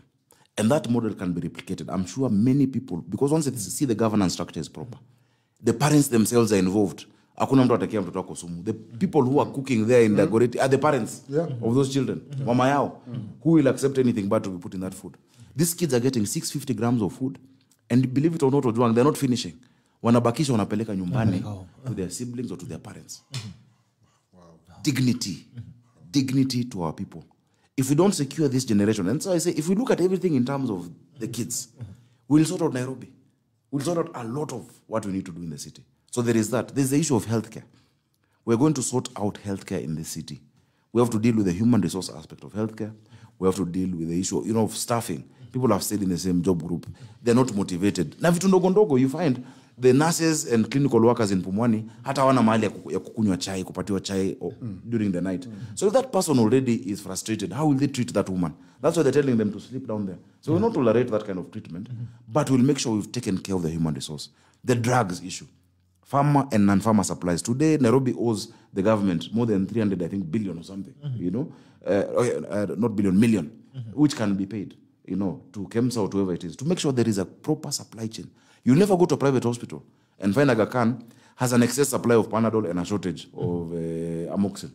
Because you have a supply chain management system that knows centralized, this is what is required. Towards Dandora, they need respiratory drugs. And of course, I'll talk about that later, about Dandora. Yes. We deal with that. Number 3, we deal with the issue of financing. If we ring fence the health fund in Nairobi, we ring fence it. Si hospitali ni yangu, daktari ni wangu, dawa ni yangu. Why should the Nairobian pay anything extra? We'll have that, nimesikia wanafanya baba care, we'll have Sakaja care card in Nairobi. For our public facilities, if you're a Nairobi voter, at a very minimal fee with the NHIF model, you'll not pay for those things. You don't have to. We will do a contribution with you so that you get that treatment. Go to St. Mary's Hospital. It is serving, it is doing what the county government should be doing in Langata. The model that guy has operated, he's having 300,000 people. That means we can actually give people dignity. Today, you find a family, one person gets sick. Umejaribu, umejenga hata nyumba mahali, you have some few, livestock somewhere. One person gets sick, you go back to zero. You're impoverished completely. We cannot have that. So the health information management system in that card with a chip will be able to tell Bitok, alienda Mutuni dispensary, this is what his medical history is, this is what he was treated. If you feel it's not working and you go to Mama Lucy, they will see also what you are being treated. Because what people are doing, they're going and getting conflicting. Hii mambo ya kutembea na nini? Na x-ray. Na wengine hawasemi. Wanasema ile walitibiwa hapo is not working. So huyu daktari anakuprescribia kitu inagongana na hii. People are dying for people are dying for silly reasons. But we talk you here. Yes. Hospital is not the building. It is not. That is hospital is the service inside. But you see, our focus is the paint, 24 buildings, the wall, concrete, and the building. Yeah. Yet it is people will still go to that dingy place if they can be treated, if there is medicine, and they can be cured. Because you don't go to hospital because you want to relax. You want to stay there, a 5-star place. Yeah, you are going. I really like your attitude. Why went to kutafuta tufanye kazi? Because you said something important when we were discussing the issue of banning. Ban matatu, ban nini. I took Sonko to court when he did that matatu ban. Because he had banned matatus from entering town. Yet, unataka mama mzee ama mjamzito ashukishwe fig tree, atembe all the way to railway to go and people in Nairobi walk, but they don't walk out of choice. They walk because they can't afford transport. So I said, unless you've created a system that from those designated bus stops, there's a shuttle, a big one that takes people around the city. I said, let's stop it. Let's stop thinking in terms of if you need to ban anything, ban the private ones. This one that is carrying high capacity people, encourage that. Have BRT. There's a plan, 400 million shillings done by JICA and the Nairobi City Council that time and the county government. 400 million shilling plan that talks about the rail in Nairobi. The proper rail. The heavy nodes. And they call it a loop system. That is what we're going to implement. We must implement it. There'll be a space ya auto matatu utakuwa na space yao juu. Hakuna train itapeleka mtu mpaka nyumbani. But everyone will work with order and dignity. This expressway is a good thing. I like it. But let me tell you, in a few years, it'll be full. When we built Thika Road, everyone said, oh, now there'll be no traffic. Everyone moved there. We are back. Look at Thika Road today. The more roads you build, the more people buy cars, the more traffic you get. It's not sustainable. There's a book you need to read called The Power Broker by Robert Moses. The same biographer, by Robert Caro, the guy who was a biographer of LBJ. And talks about the rise and fall of New York. That this Robert Moses in New York just wanted to build expressways and roads and build them. That's why till today, despite the subway system, there's still a semblance of a traffic mess in New York. Because he even did bridges that were too short to allow mass transit buses to pass. Wow. It was deliberate. He had something against this mass transit thing. We must, and this is the time to do it. Nairobi, in the next 30 years, we will not be able to do it. Right now, we still have the spaces. We still have the areas to do it. We still have, in the middle of Jogoro, you can do. If you look at Dubai, Dubai Metro was done in 3 years. The same guys who did it have done Saudi Metro. Do you know I met the guy who was in charge of, who played a big role in it. I just want to show you his name. Yeah? Look at his name. Can you read that far? Odongo. George Odongo. George Odongo. Saudi Metro. Saudi Metro. The person who has sorted out London mass transit. My goodness. And He's a Beijing. Leave this one. This one is Saudi and Dubai. In the UK, London transit. He is the head of civil engineering and the environment department at Imperial College. Professor Washington Ochieng. YOLO. Hey. Kenyans have these solutions. Wow. We cannot have Nairobi. So that's what I'm saying. The plan for the city is to think Nairobi in 50 years must be like this. This is what we must do now. And this is how we build into it. So of course I understand. And that's why you need political resilience. You need somebody who understands the politics and can wrestle with it. Because kesho watu watagoma, kesho kutwa hawa, hawezi kuwa na governor mwenye atafanywa, ashtuke, ajiuzulu. No. You must have someone who can withstand that political pressure because you must have that vision and say in 5 years, this is what we must do. This is where we are moving together with the people of Nairobi. And you see, that is very interesting because somebody said when they ask cities like Hong Kong why they develop, they said, you see, the problem with Kenya, you chose to kill your dissent. You chose to kill Tomboya. You chose to kill J.M. Kariuki. As we use this dissent to improve. And you see what Sakaja is saying, it shows you that we don't offer these things on merit. It might be based on the last name basis. And so you find these people doing a great job. Right now, there's a lot of statistics showing that about 60% of Nairobi are malnourished. Imagine that. Akonja. Underfed. In a city. Yes. One meal. You know, the first time I came to Nairobi, I'm like, Sasa Sini lunch. And you don't see, and they have a way of acting like time does not exist. Vaselining their mouth.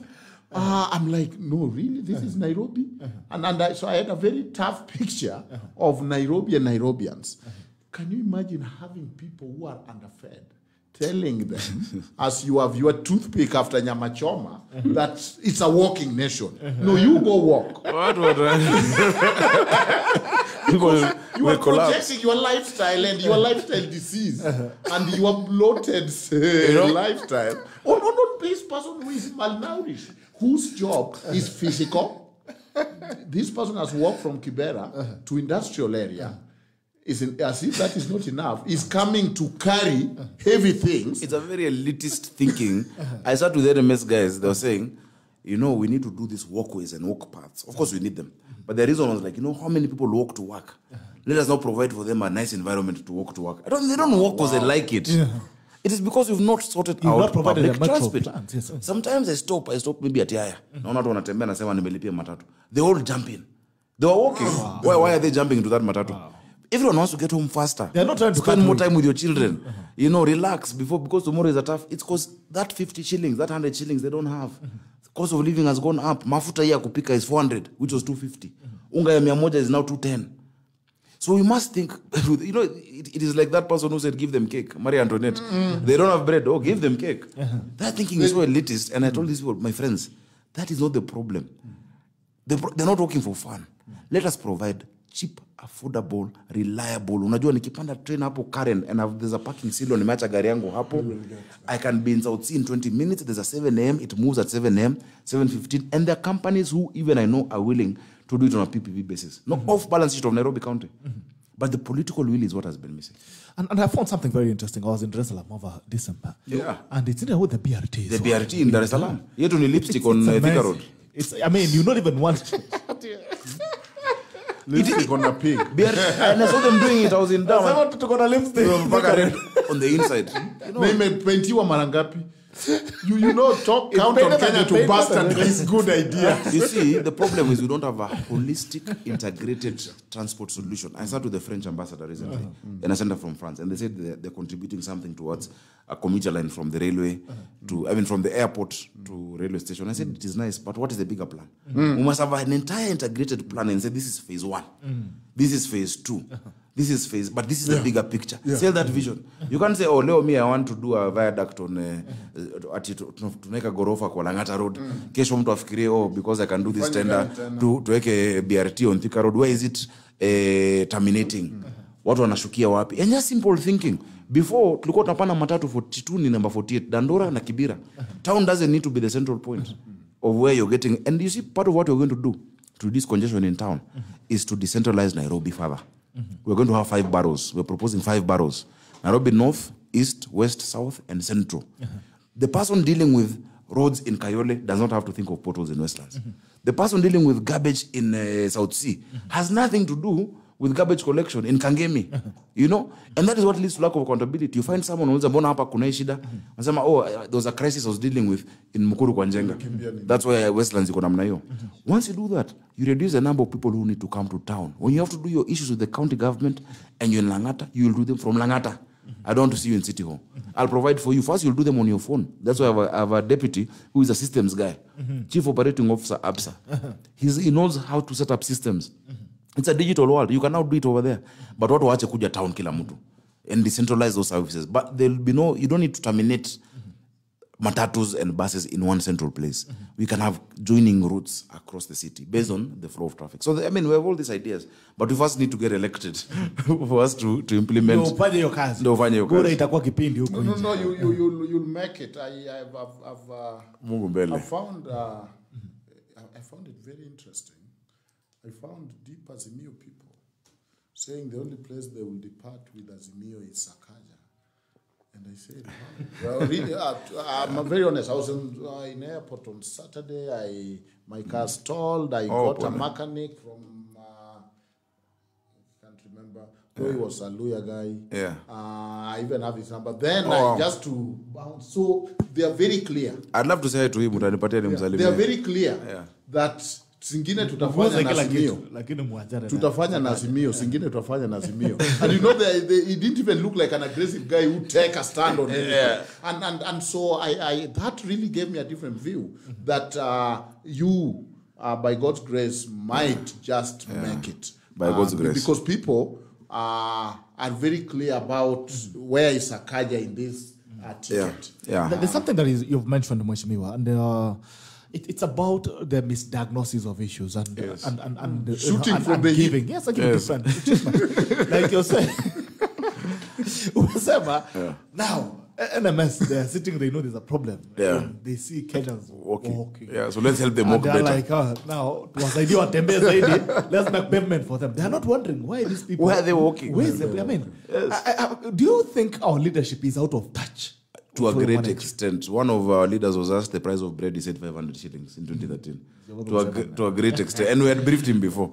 You know, people don't know. Hapana, mimi najua. Hata sasa najua ni pesa ngapi na maziwa. Nimekwambia mafuta. We're out of touch. And we don't do participatory planning. That you think that once I become governor, I have all the solutions. And I will give you those solutions. It can never work. You need a participatory framework. I saw something very nice in the US. I'd gone for a study visit. I forget the name of the particular. It was a county within the state, where the budget of that local area every year there's a portion. The residents sit and decide what they want, and what they decide they want with that project, they're the ones to oversee it, and they're the ones to make it happen. Wow. The county just delivers the resources and tells them these are the guidelines. So in Nairobi, what we're saying, what Buruburu, mujue mko na labda 20 million. Mukae pamoja. And you know, there's very high standards in these smaller organizations and units. If there's a chama in Langata, useme ati treasurer kwe Baba Njeri wanasema hapana, ai hawezi kuwa treasurer huyu. And labda ni mchango 100,000. There's huge accountability. But the people of Karen will say, okay, these are us, we want this kind of thing. The people of Umoja will say, us, we want this social hall to be revamped. So it is 20 million. This year we'll do this. Next year we'll do this project. Every part of Nairobi through the resident area associations will have a budget for a social cause that they want to do in their estate. That will give them ownership. Because if you're so concerned about who's the treasurer for mchango of 50,000, but you don't care who's the governor of 50 billion, yako. It's because you don't think you own it. It's so far removed. That's why vandalism now comes in. Yeah. Because it is not yours. It's your true. Of course, so you bring your guys, they do things for us. Yeah. It's not self-determination, as you are saying, and self-rule. Because self-rule will involve us doing it for us. And I think what he was giving us a background, I've always have a negative attitude to city people. Yes. Born city for it. Tiana Ushago. Born town. Yeah. So because I grew up in, I don't know, I didn't grow up in the rural, but I grew up in a smaller place. Yeah. But I've generally have that feeling of these town people. Yeah, but when I stayed in some towns in the US, yeah, I came to admire. You find somebody saying, that was my high school. Yes. That was my university. Yeah. Now I'm working here. Yes. That was my church. Yeah. For generations. Then you find that is how you create neighborhood. Yes. Because now this is mine.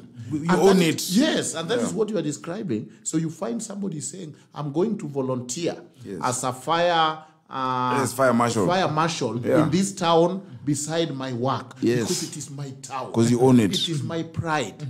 But there is something, and so that is the good thing that most of Kenyans we don't have. We want to introduce that. You have.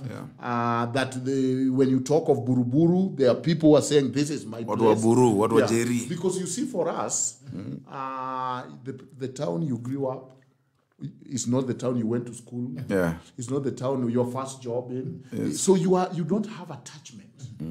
Hapa ni kazi tu. But you see, when you are deeply rooted in that town, you will even cry when money is siphoned. In that town, mnajua very well, huyu ni mwizi, huyu hawezi kwa MCA. Unakumbuka tulipokuwa high school vile alikuwa akifanya zile lunch zetu zile, alipokuwa dining hall captain alikufanyaje? So then you find people who can genuinely say, in this town, this is our priority, and this is why, and we are making our town better. All right. Let's have our headphones on. Good morning.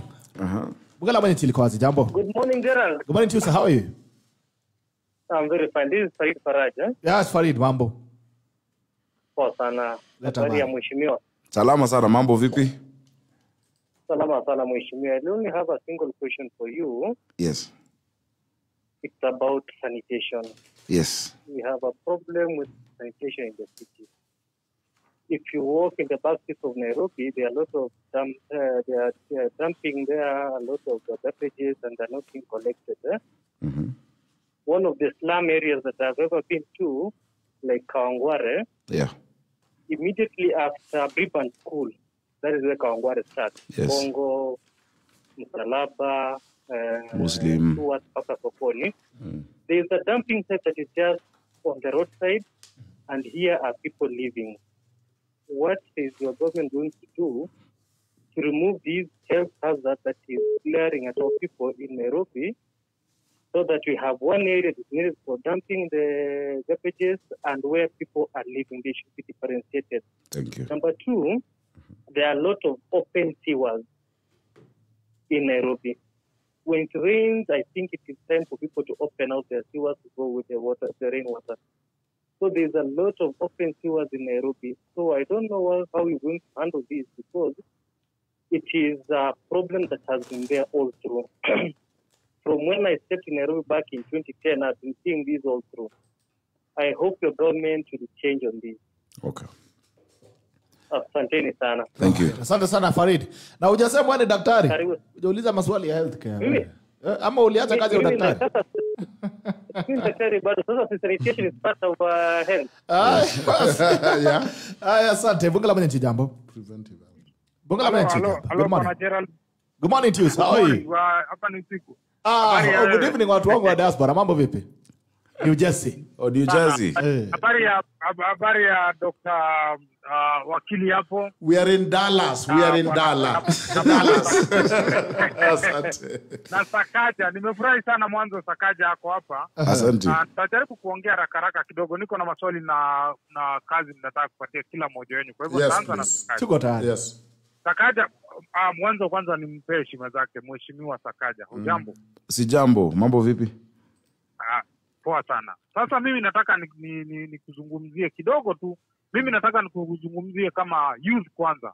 Tuweke kwanza. Najua hapa hii ni tackle. Hapa tackle tunawachanga kila kitu nje, tunawasiliana kabisa. So Sakaja, mimi naona kwanza wewe nyota yako iko juu sana, na mambo yako kulingana na how smart you are, kulingana na vile unajieleza na vile umekuwa ukijibeba. Asante. Ni kwamba wewe ni mtu ambaye utakuwa wa busara sana, na miaka ingine ikija hatujui, pengine wewe utakuja kuwa rais wa Kenya. Kwa mfano kitu yenye mimi na ningependa tu kusema Sakaja, wewe ukiwa kama ni youth na ni mtu smart, umesoma, unaelewa mambo, unafanya mikakati gani kusaidia wananchi, sio tu wa Kenya, wa Nairobi hapo mahali umetoka, kama Kenya? Kwa sababu youth wa Kenya nimesikia ukiongea kama watu wanakuwa jobless, wanakula muguka ama nini. It pains kwa sababu that is a generation we are losing kwa sababu hawana hope. True. A time will come when this generation will come and bite back the country kwa sababu we lost that gap ambayo ingekuwa wao wangekuwa wanafanya mambo ya busara. Wewe unafanyia nini kusaidia watu? Kwa sababu tukikaa tu kama ile position ya elite, tunasema unajua mimi sasa nimekuwa mwanasiasa, nimekuwa nini, tunapoteza watu wengi ambao ni werevu sana kama sampuli yako kwa sababu ya kuingia siasa. Sema siasa ni mbaya kwa sababu hapo ndio mahali pia inatengenezwa, lakini tujaribu kukua kama uko na think tank yako ambayo kweli inafanya nini kama grassroots kutoka Nairobi kwenda ama mashinani, kuona wananchi wale wa vijana wako huko chini watasaidiwa namna gani. Manake wengi wanakuwa hopeless hivyo kwa sababu pesa nyingi zile zimetolewa za kusaidia hawa zinaibiwa. Na sijui ni shetani gani ya corruption iliingia hii Kenya, kwa sababu sasa imekuwa ni kitu ambayo imekuwa ni kama ile cyclic era of redundancy, Leo hii pesa imeibiwa, mtu amekuwa maskini amepelekwa shule, amekuja akakuwa tena maskini nyumbani hapo. Sijui kama kuna watu ambao wanafikiria wao youth kwa njia fulani. Wewe ndio ulikuwa nataka nikuulize hiyo. Kitu kingine nilikuwa nikisema, wewe kwa sababu wewe umetoka pale chini na umeenda huko juu, umeona sehemu zote uzuri na ubaya. Yes. Hebu angalia vile utaweza kuelezea wananchi wa Nairobi mahali unasimama na wananchi wa Kenya, kwa sababu ya baadaye wewe unafikiria kufanyia wao nini kwa njia kubwa ambayo itatoa wananchi kukuwa wanaona kama wamekubali umaskini kama ni pati yao ya maisha. Kwa sababu ni makosa sana ukiwa ni kiongozi na unaongoza wananchi ambao ni maskini, hawana hope, yani hopeless people. There is no need of being a leader when you're leading very poor people, knowing very well that wewe uko na position ya kusaidia. Fanya hivyo. Hiyo ndio kazi nilikuwa nikikutuma. Asante sana. Hata nirudi sasa kwa profesa, alafu tu utaongea kidogo. Profesa. Yes sir. Sisi tunasema unajua wewe ni wakili, na sasa kwa sababu wewe ni wakili, mimi nauliza, tumeongea maneno ya mauaji, mimi nilikuwa tumeongea hivi, I don't know hata sitaki. Yes. Ni nani anahusika?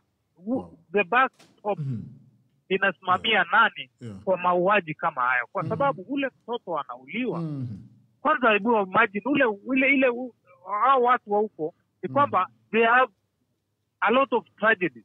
Tayari amelelewa na maisha ya kimaskini sana. Kwa hivyo imemuondolea hadhi ya maisha.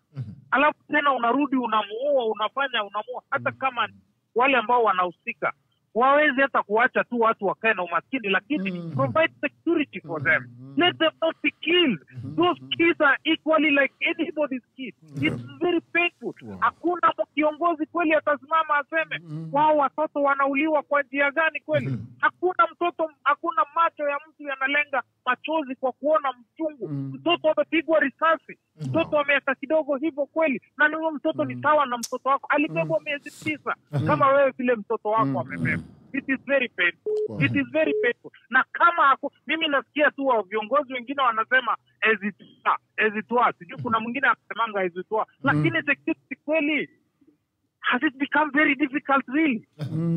I'm surprised kwa sababu it is not very difficult kwa sababu the cycle of ile era tunasema kwamba kama wale watu wangepatiwa ile kitu inaitwa human dignity. Wakiwa wanasema kwamba badala mimi niende niue mtu, nitaamka asubuhi, ninaenda nafanya kazi, nitarudi nyumbani na chakula, lakini sasa tunawaachilia kweli kabisa with all the money, with all the academicians na wale waperevu sana tuko naye nchi, tunasikia wanatengeneza masabu ya nchi nyingine na watu wao wanakufa na kuuliwa hapa tu kwa sababu ya umaskini. Makosa. Yes. Mimi narudi kwako. sasa sisi tunasema you know media ndio ilikuwa ya kusaidia wananchi. Sasa media imekuwa captured hell, na wao wanakuja na njaa yao, they are easily bought. There is nobody atasimama kuuliza mtu, hata wakati unasikia mwanasiasa anapeana story za kipumbavu za kudanganya wananchi, kusema kweli kuchimiwa hapa, kama unasema hivi, hebu tuelezee kidogo, kwa sababu sisi wote you know, Sakaja amesema hapo vizuri sana. Wimbo wa Bomali ilisema you can fool some people sometimes, but you can't fool all the people all the time. Okay. Kwa sababu kuna wale ambao utadanganya, lakini tuelezee hapa, wewe mpango wako ni gani wakati unataka kuchaguliwa ofisi fulani?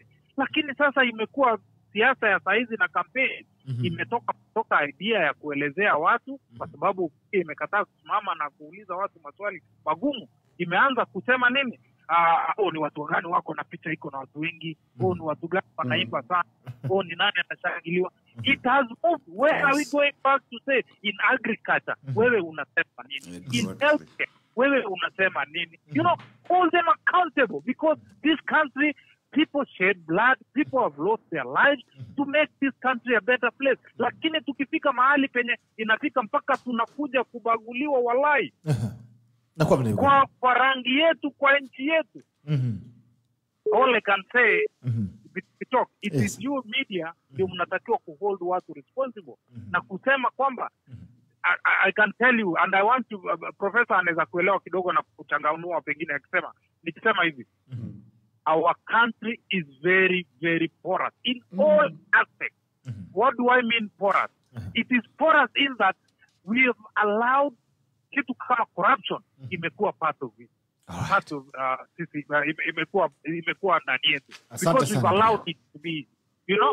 We've allowed all other issues ambazo zinapotea kwa njia mbaya. So, mimi nilikuwa nikipenda pengine kama kuna mtu ataweza kurespond kwa vitu kwa respond.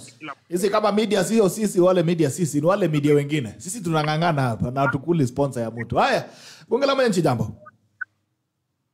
Hello. Good morning to you. How are you? Niko salama, mimi naitwa Masaki Samuel. Mimi ni mkaji. Mheshimiwa Masaki Samuel. Yes. Wewe ndio ulikuwa unataka kuvuta kazi Sakaja kama senator. Sasa amehama. Sasa amesonga mbele. Sasa amesonga. Kitu ni vacant. Kitu ya kwanza nataka congratulate governor wetu mtarajiwa, Governor Sakaja. Na kuambia kwamba sisi kama vijana tunaenda kumshikilia mkono, kwa sababu sisi tunaelewa ile kazi ambayo amefanya. Akiwa senator, nominated MP, we know the work that he has done. So we want leaders who can be able to put everything that they have been able to tell the young people they are going to do to be done. We are not going to accept state project. Unajua kitu moja bitoka, sisi tunaelewa na tumekaa in Nairobi tunaelewa. Kandarasi za state. Yes. Unaelewa bitoka? Hakuna vile mtu anaweza toka alitoroka kazi. Alafu anakuja hapa anatuambia anaenda kufanyia kazi. Hiyo haiwezekani. You know, watu wamesoma, and if you go to these villages, hizi slums, kwa sababu sisi tumezunguka tunafanya siasa, they understand this basic thing. We cannot be fooled. And we want to tell governor kwamba vijana wako nyuma yake. Ile kitu ambaye ningemuomba kitu moja, hakikisha kwamba kwa hii serikali ya county government yetu tunaenda kutengeneza, because we know we are going to form this government. Hakikisha ameweka vipaumbele ya miundo msingi ya kusaidia vijana. Kwanza kitu cha kwanza, ile ukosefu wa kazi ambayo imeajiri hizi settlement, ajaribu kuangalia kama anaweza rudishia vijana hizi nafasi zao za kufanya kazi. Especially wale ambao hawana kazi. Haya. Na ikiwaje tukimbiza simu kidogo kwa sababu watu wako wengi. Jambo. Bunge la mwananchi, jambo. Bio tafadhali nikupa nafasi chini ya dakika moja. Bunge, jambo. Haya. Bunge la mwananchi, jambo. Good morning, Bitok. Good morning to you. How are you? I'm fine, thank you. This is Timojana from Kakamega, yeah? Let habari. First and foremost, I'm a live member. Number two, allow me to echo the words of my good friend Farid there. I'm a medic also. Number three, very incoming governor 047 up. Yes. Habari ya Kakamega. One thing I know, Kakamega iko salama sana. Okay. Yeah. So one thing I want to just encourage the incoming governor is that I know there is a challenge of city hall, but with the capabilities, the super senator right now, I am so sure that some of us who are in other counties, after 5 years, we will be so much interested to work under his leadership. So mine is just to encourage the governor that sisi tunakuombea. Asante sana. Wow. Haya. Asante bunga la mwenye nchi jambo. Bunga la mwenye nchi. Hello. Good morning to you. How are you? Hello. Hello, nakusikia. Yes, Gerald. Haya, nakupa nafasi chini ya dakika moja. Kimbiza. Okay, salamia hapo mheshimiwa. Mambo vipi? Poa sana honorable. Uko sawa? Salamia wakili. You morning. I'm Hilary Kiro from Nandi County, Kasipio.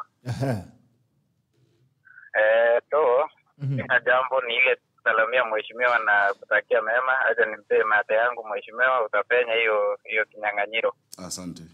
Haya. Na ukuje utoe malizana na hiyo maneno ya sijui na metropolitan nini hiyo, maliza hiyo maneno. Jende kienda kabisa. Haya, bunga la mwenye nchi, good morning. Good morning. Good morning. Good morning to you. How are you? I'm fine. Leta habari. Mimi ni Vincent. Napiga simu kutoka Njiru. Kutoka Njiru na nafurahi kusikia Senator Sakaja kwa studio. Niko na maswali kadhaa kwake. Uliza. Kama senator. Amekuwa senator wetu kwa hii miaka 5. Na Nairobi County government ni among the counties pia imekuwa imehusishwa sana na corruption. Na kazi ya senator kwanza ni ku keep the county government in check. Na sisi tunaona pia alianguka mtihani kwa sababu yeye ndiye angekuwa anaweka Sonko bamba tu bamba wakati Sonko anaenda ndio hapa kuna shida. Sasa yeye anataka akuje sasa akuwe gavana wetu. Pia kuna shida nyingine nataka nikuelezee kama mwenye anawania kuwa gavana. Kwamba county government kila siku inashika watu especially kwa hizo ma wine and spirit wakisema kwamba hizo products zinauza pale ni counterfeit. Unapata kwamba hizi ma counterfeit zinatengenezwa pale Karibaki na zinatengenezwa na Wakenya. Unaona? Then we are arresting Kenyans kwa sababu wamekuja na idea ya on how pia au venye pia wanaweza kuja na lika yao. Mimi kama ingekuwa ni idea yangu, hizo lika zenye Wakenya wanatengeneza hata kama ni legal allow. Watu watengeneze. Kenya by Kenya. Sawa. Ayo, kuna swali lingine? Dakika yako moja imeisha. Swali. Hello. Dakika yako moja imeisha kaka. Uliza haraka swali yako ya mwisho. Swali ya mwisho ningeuliza Senator Sakaja. Ni issue ya garbage collection. Hii issue ime-employ so many youth. Unaona pale county government inapatiana tenda kwa mapwenyenge wenye hata wana gari zenye zinaweza beba takataka Nairobi. Hizo gari ziko in bad condition. So unapata vijana wenye na collect takataka huku ndani wakipeleka kwa boarding. Haya, wacha tusikie mwingine. 30 seconds. Nafunga simu shortly. Bunga la mwenyeji, good morning. Morning. How are you, sir? Yes, mambo vipi? Doing great. Niko salama. Hapo. Salama sana, mambo. Incoming governor. So, Sakaja actually is my first time to call in a radio. And honestly, this gives me goosebumps when I hear you speak. Honestly, you mean well for Nairobi. I just hope that when you get the opportunity, you get to implement some of these plans you have. But my question is, we are living in a country where cartels have taken over almost everything, not even Nairobi alone. Just now you are going to fight back because they say corruption fights back. And in Nairobi, you see the way people operate at a stage ya matatu iko na mwenyewe. Gari haiwezi beba hapo. I'm just wondering, how are you going to fight this corruption menace and cartel, especially in Nairobi County, where everything is run by its owner. Ukienda hapo City Hall, you're just looking for basic support. The way vile watu inafaa upite through so you get help it's a whole chain of people who have to give the side. And also now for you, how will you avert the aspect, for example, of development? Ukiangalia barabara kama where development that government have done, barabara kama Home Road.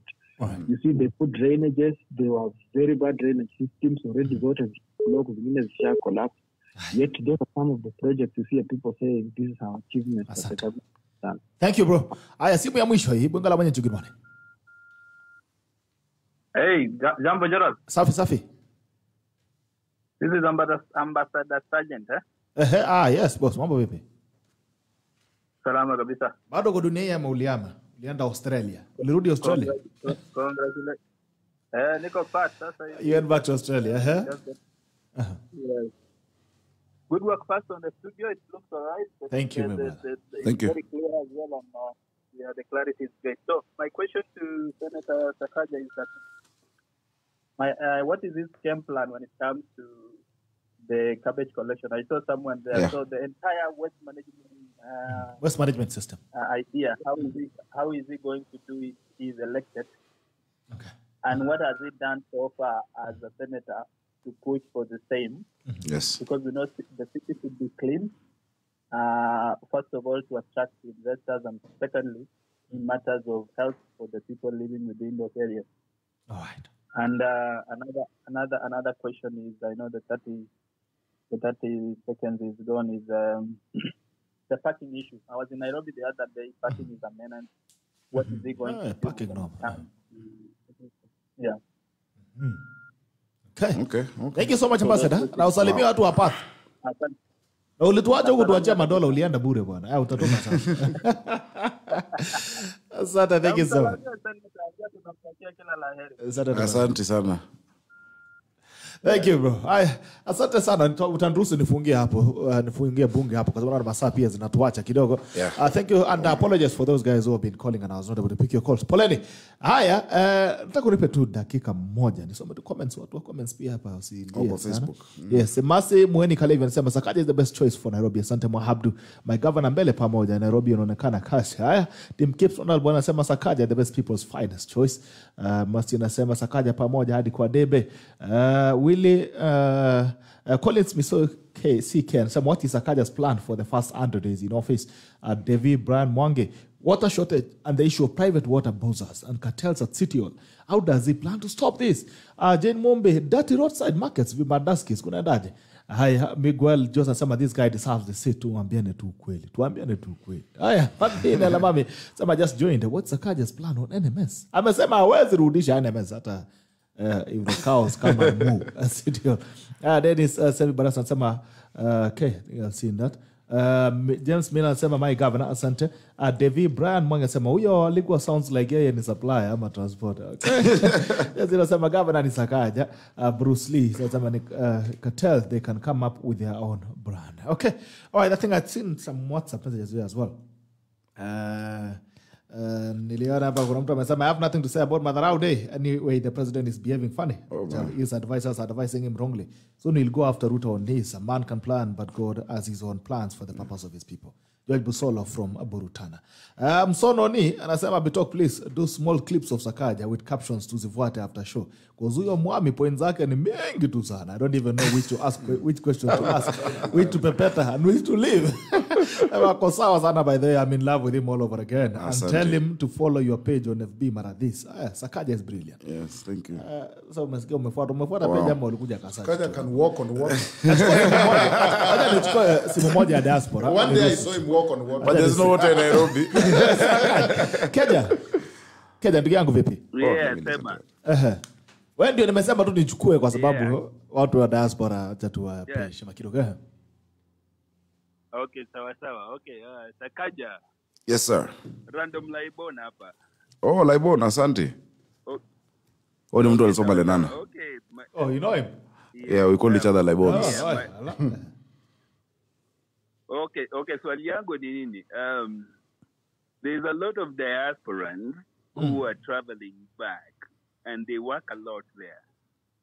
Lakini when you're looking for opportunities in Nairobi, like for example, looking for contracts na nini, Wazungu always preferred more than us.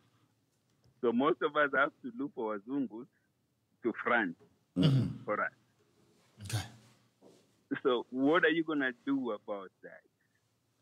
Okay. Kwa sababu, yes, because you talked about uliongea juu diasporans, everybody who's doing a lot of stuff out of the country, but you want to come and do it there.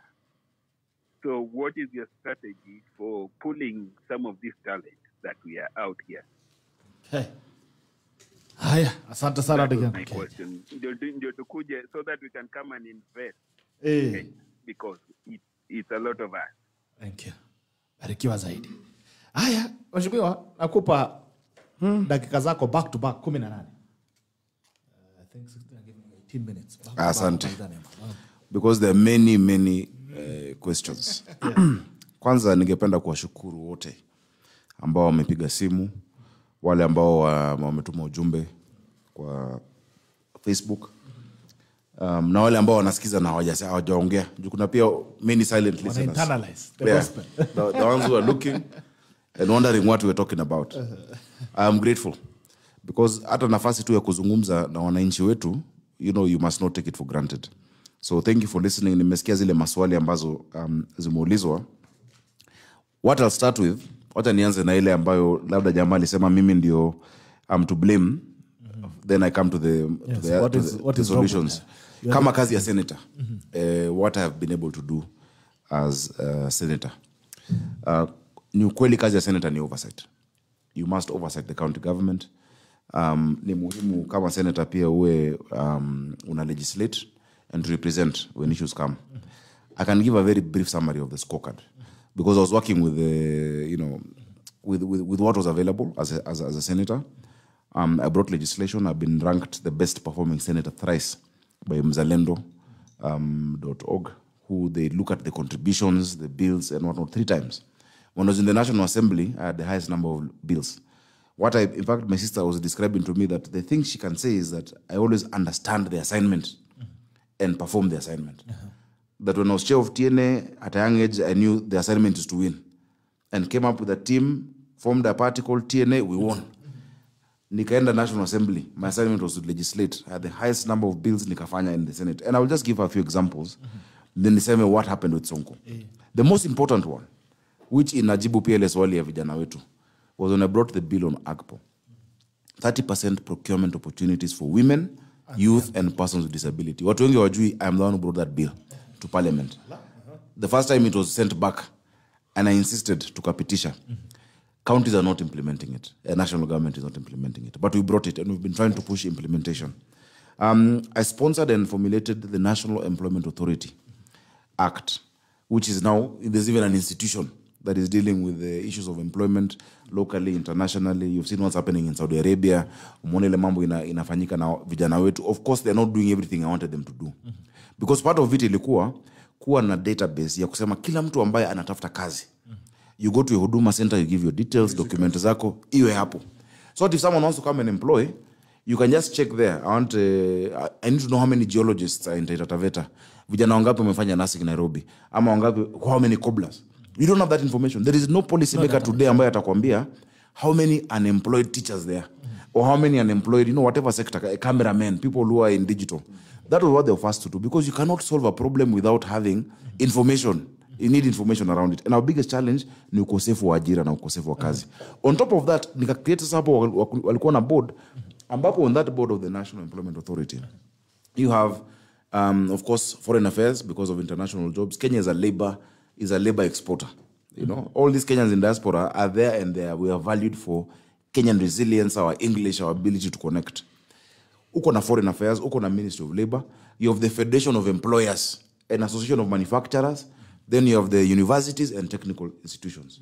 Waangalie database, waseme sasa, 90% of wale hawana kazi, wamesoma hii course. Mbona mnaendelea kufunza hii course? Now employers na manufacturers wanasema, us, what we want in the job market in the next 5 years is this course. So you start changing the skills matching, the skills that you're giving to what the market needs.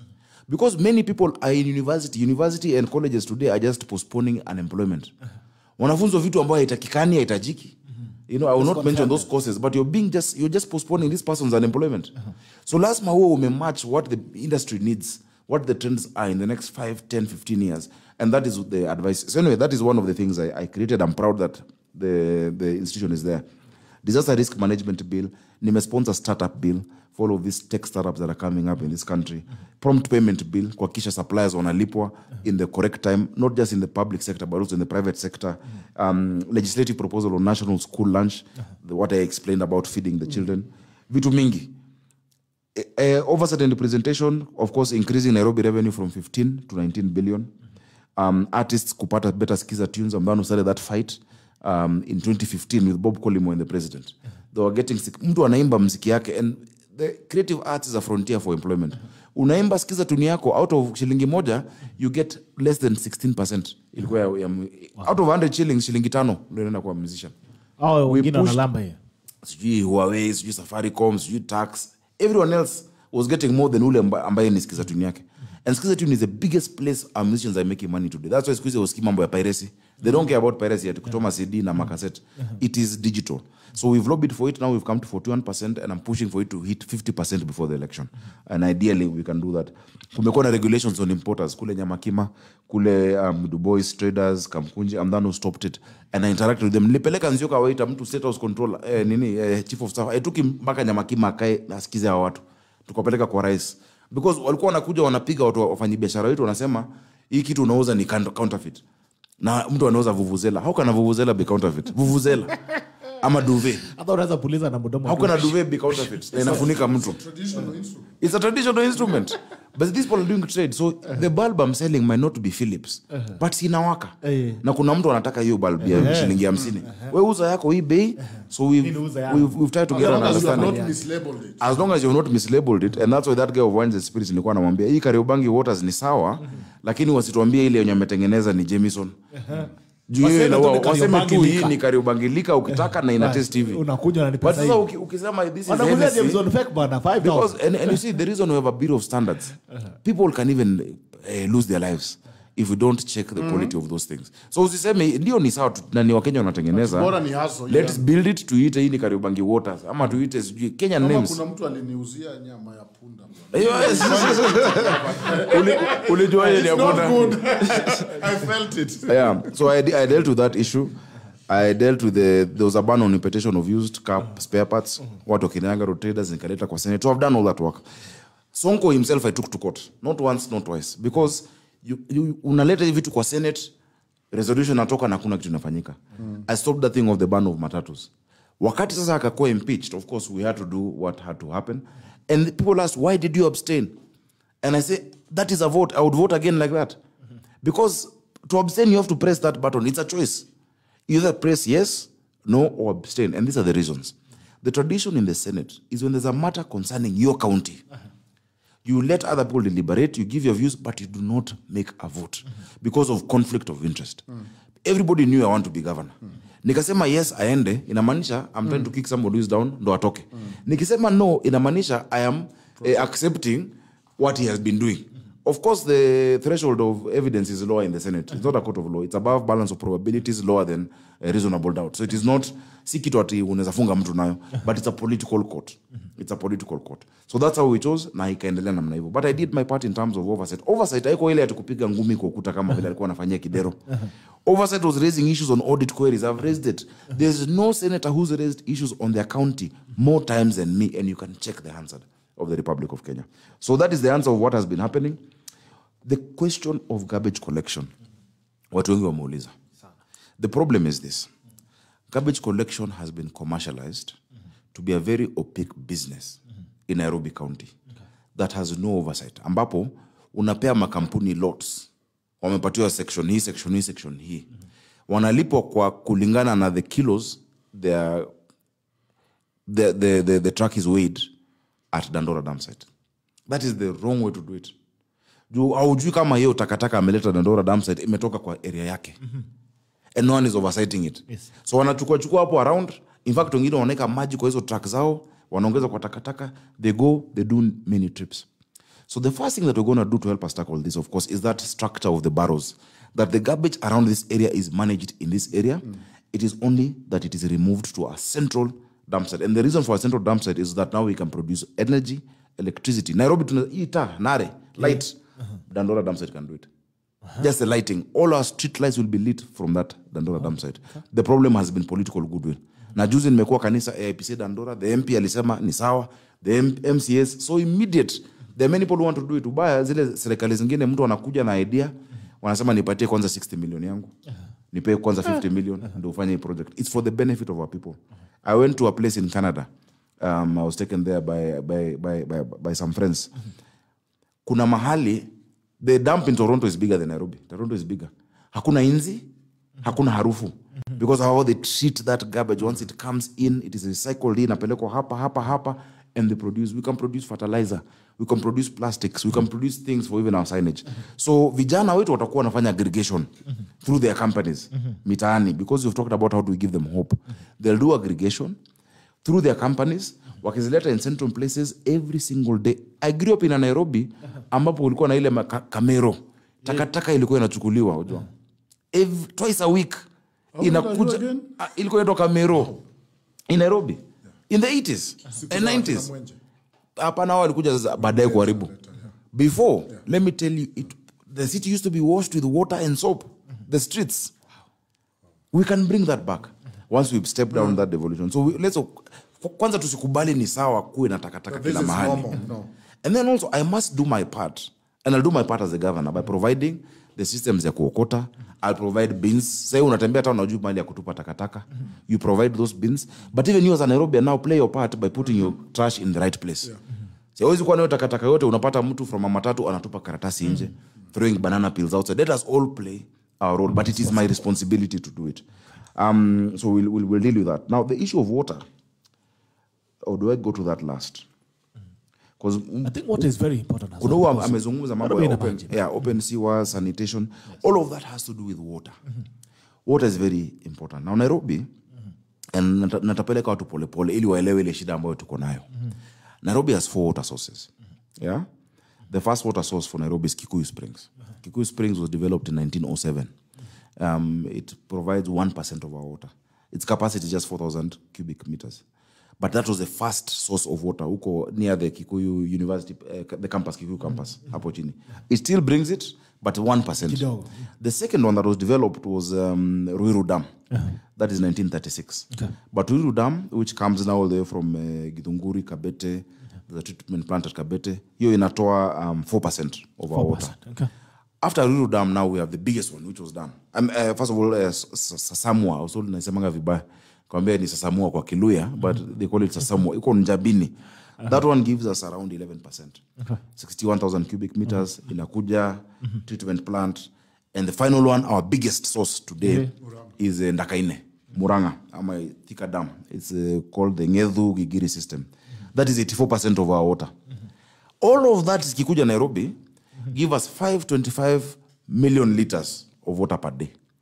We need 850 million liters of water per day. So we are short by almost. So we are short by 300,000, so to speak. Almost half. Almost half. So now that 300,000, the first thing we must do, because the last exploration of our water source in Nairobi was 1997, on the third upgrading of Ndakaine.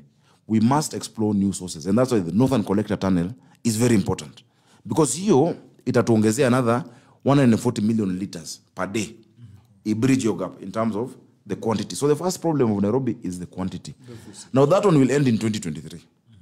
So no matter what we do in terms of that project, the quickest it can end on course, because 94% of the tunnel is done, but 30% of the piping of the pipeline is what has been done. So there's still some time, and we're really pushing national government kusaidia na hiyo. Baada ya kufanya hiyo, we'll have to do Northern Collector 2.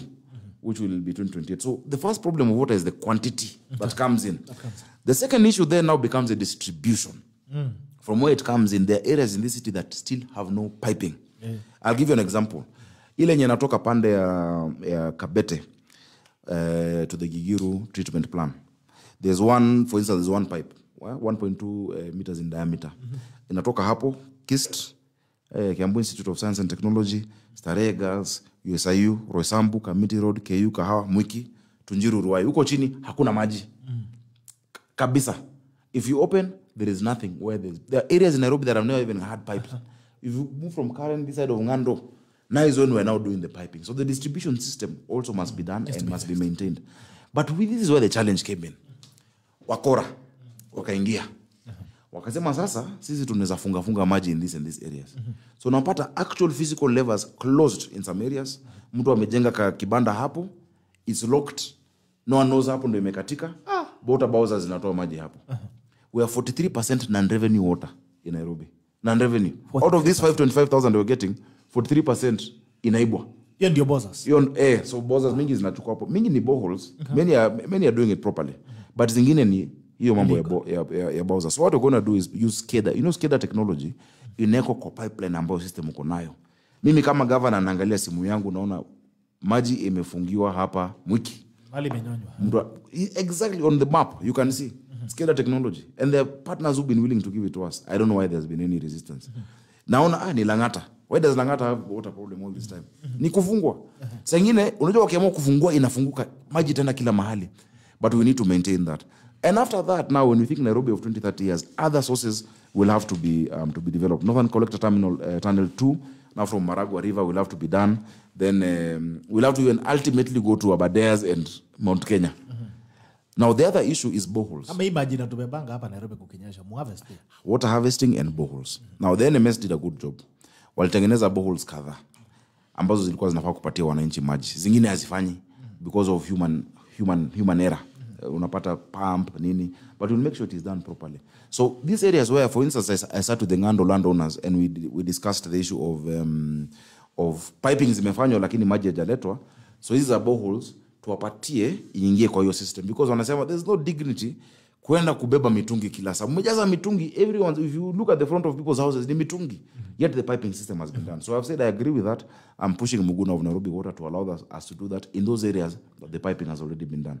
But it is to sort out, so the issue of the quantity that's coming in, the management, the governance, and that system. I want to tell Nairobians, by the time we're finishing our term, because we cannot serve 62% of our cost now, by the time we're finishing, we'll have brought those served to 85% in the first term.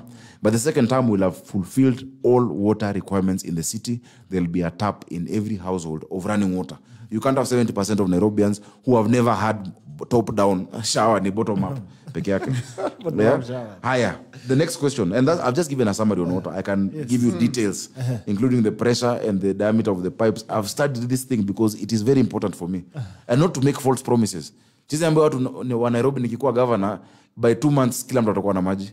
Hakuna. Tapu ya chai. Ati pia tapu tutakuwa ya kingine ya chai ya Waluya. Nyumba za Waluya zitakuwa na tapu ya chai. No, but I want to tell them that we will have an administration of honesty and working with the people, communicating to the people. Watu wengi Nairobi ile kitu nimesema leo hawajawahi sikia. Na hawajui mbona hatuna maji. You know. Now the issue of then sewerage system comes along with that, because you must do the sewerage in line with the water.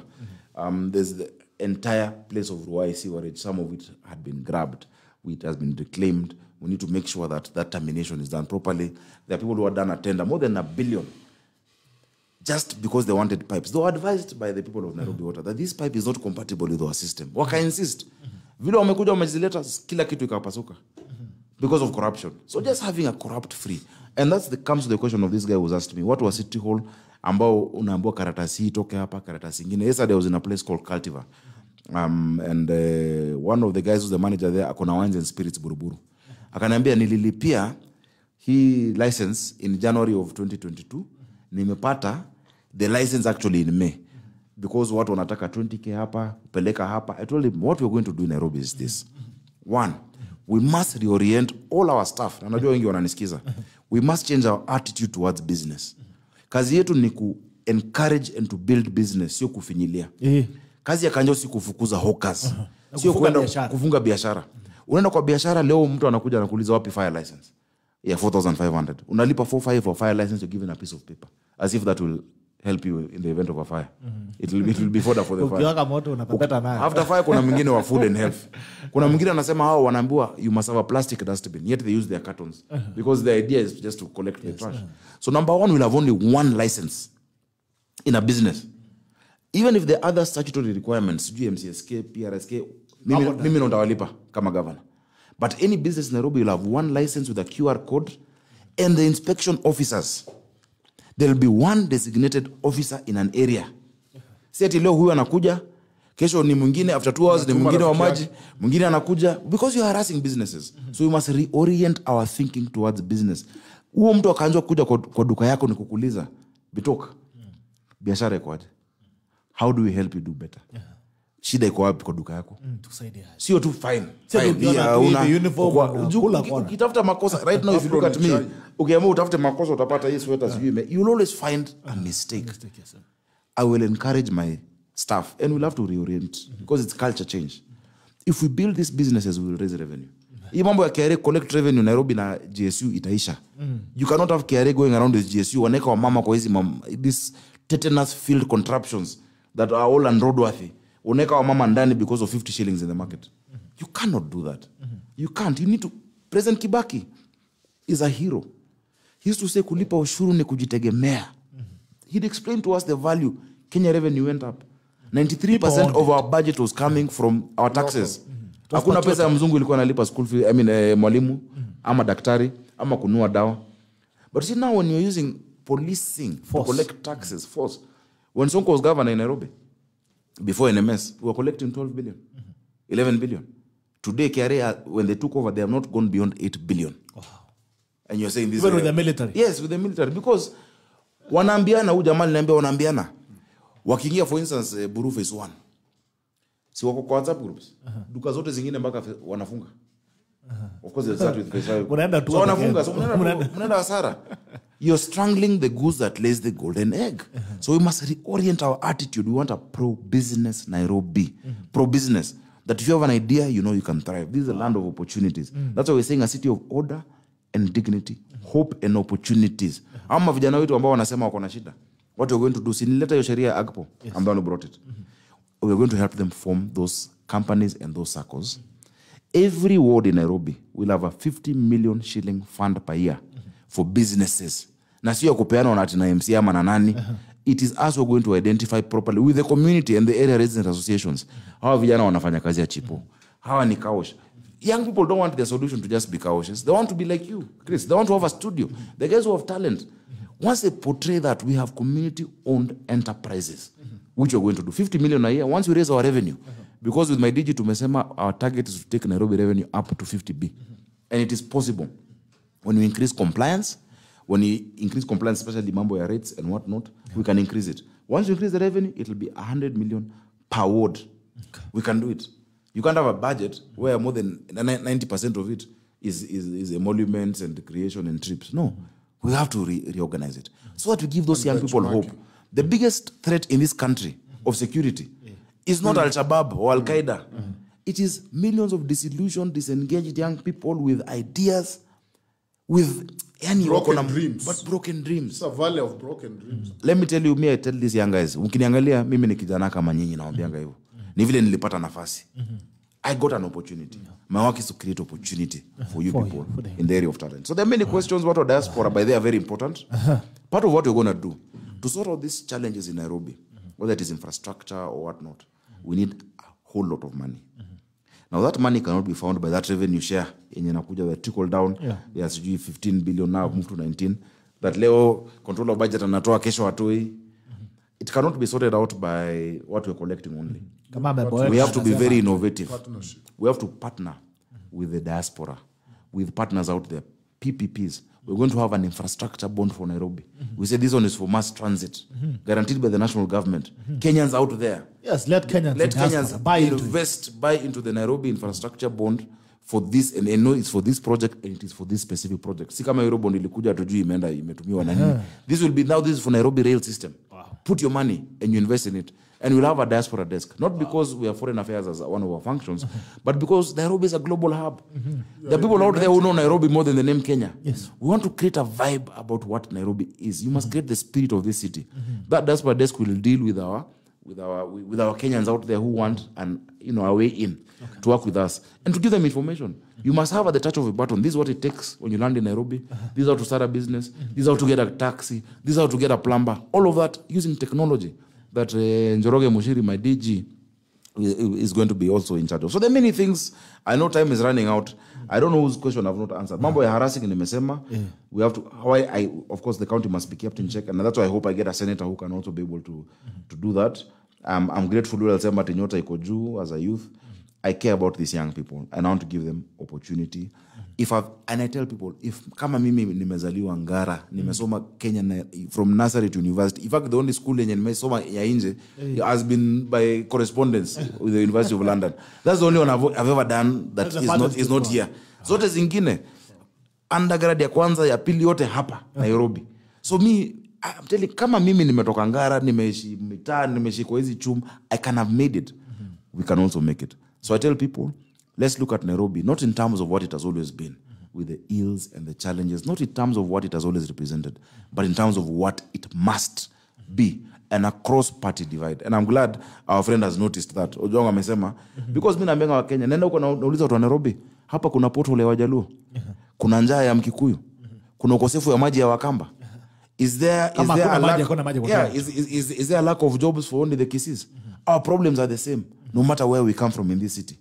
The same pain Mama Njeri feels when she can't feed a child is the same pain Mama Acheng is feeling. So siasa ya kutuganisha. So wanasema, ndio governor.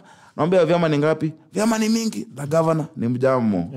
Governor ni mjamo. So siasa safi cuts across. And that's how Nairobi is. All right, Ojuang, very brief comment. Very brief. In less than a minute. I am glad we are talking about consumer rights. Yes. Not just building hospital and infrastructure, but consumer rights too.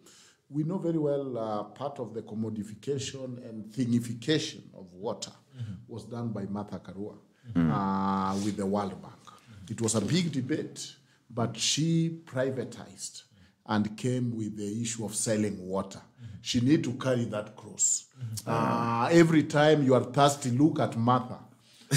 Mama Bomba, and ask her, Mama, I'm thirsty, because she is the one who commodified, thingified water in this town when she was the minister for water. I cannot forget. Moving on, Honorable Sakaja, we're talking of dignity, toilets. Yes. Imagine if you have no money, you can't use toilet in the city. If you don't have money. What kind of a place is that? And when the guy was talking about the cartels, I started imagining this fight will start with reclaiming the toilet. Imagine We'll take a toilet. Kuna jamaa a naishi whether it is Runda, but toilet zake ndio tunatumia hapa. Wanakota like 120,000 a day. Imagine some of those toilets. Yeah. So imagine so that this problem of add more sign usikojoe hapa. If you just give us enough toilet, you not need those signs. Ukikojoa hapa utachapwa kofi, and you always find those places where, because where do I get my own? Utasabwa kofi we mjinga we. Jaribu one. People still do it. Because you find that water goes against gravity in this city. The more money you have, the more water you have. You go to some quarters, wakona sprinklers, wakona nini. You go to some quarters, they are thirsty. So water swim against money or against gravity. And it need to be well done. And you know what people are buying from those water bowsers? Mtu hapo Kibera Makawangware is paying 50 times more for water than the person getting it in his tap in Muthaiga and in Karen and in Dunda. It is 50 times more. And if you look at World Health Organization, it gives the amount of water somebody needs for their dignity as a household. Yes. Do you know that to be clean, to be healthy? Do you know that a typical household use more water flushing their toilet than a household in Kibera uses to consume it, shower, and everything? Somebody else uses more in their bathroom flushing than somebody else. So water swim against gravity. Finally, I think that I like what Sakaja is saying. Where is it written that for me to have a bond or to be part of investment, I have to be a billionaire? Yes. So that you find... I have to be a foreigner. Yes. So you find, like in London, what happened in one of the boroughs, they realized, no, this money must remain here, not just the project. So that they formed cooperatives for tenders. Let me bring my 100,000, tukichanga pamoja, if we are Nairobians, then let us now tender for this road. That money inatujenga, barabara pia imebaki. Instead of mtu ametoka huko, sisi tunatembea kwa tamak, hatuna pesa sasa ya kulipia hiyo gari, at all we see is the black road. And yes. So there is the cooperative pool of tender that I like, and that has happened and worked very well in some cities. Finally, I think I like this debate because I think, to be honest, it is not so much about bringing all the answer or Sakaja having all the answer. Just raising the right questions. Yes. As a teacher, to me, questions are more important than answers because I am seeing people coming with answers for the wrong questions. But if you ask the right question, then you'll obviously, even if you fumble, get the right answer. So we need to write ask the right question. But finally, to wish Kalonzo happy anniversary. As you know, 10 years of marriage with Jacom. They are celebrating the anniversary today. And they are renewing their vows. And so, from my heart, it has been a good marriage. You know, it has been a perennial running mate, isn't it? And so, with the perenniality of his running mate, he has stuck to that marriage, and they are going to renew their vow and confirm that nothing, no force on earth or hell or heaven can come in between. You, baby. I admire that. I got marriage. You, man. That marriage is strong, and finally, the binge debt that the president was trying to justify. It is addiction. It is a bad addiction. You cannot gaslight us to what the debt has done to us. Right now, the dollar is 116. Yes, because of the debt. Actually, 121. Right, it was 121 the other day. When you import, you can't bastardize and insult our intelligence. When you import, you know that we are buying dollars, this thing at very high prices. You know very well that foreign exchange is all-time low, or shilling has depreciated. So you cannot talk yourself through these bad manners of saying, na wengine wanasema, oh yeah, I said it, come to me, stop borrowing. This debt have not helped us. You should have tackled in Madaraka Day the cost of living. You chose not to.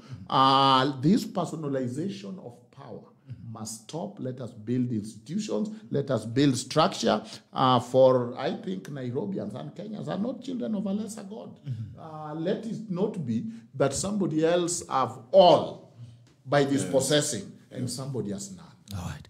Your tackle of the day. I keep saying... Mheshimiwa Sakaja. Your tackle of the day here is your punch of the day. What is tackle of the day, actually? Your tackle of the Start day. with him, so I get it. Because I just wanted to add from what is said at the end, that there is enough for everybody's need, but not enough for everybody's greed. That's your tackle of the day. I think that is a tackle of my day. All right, thank you so much, Mheshimiwa. Let's make Nairobi work. Let's make Nairobi work. All right. It's been a pleasure having you. Thank you so much for coming in and going to have this conversation with us. I hope you enjoyed being with us. Even with the smell of paint. It is working. Nairobi is working. Nairobi is working. It's a workshop. It's working. And we're soon going to do our Nairobi Economic Forum, where we're bringing in the people at the top, people who do this construction. Now, wale kijana wa mtaa.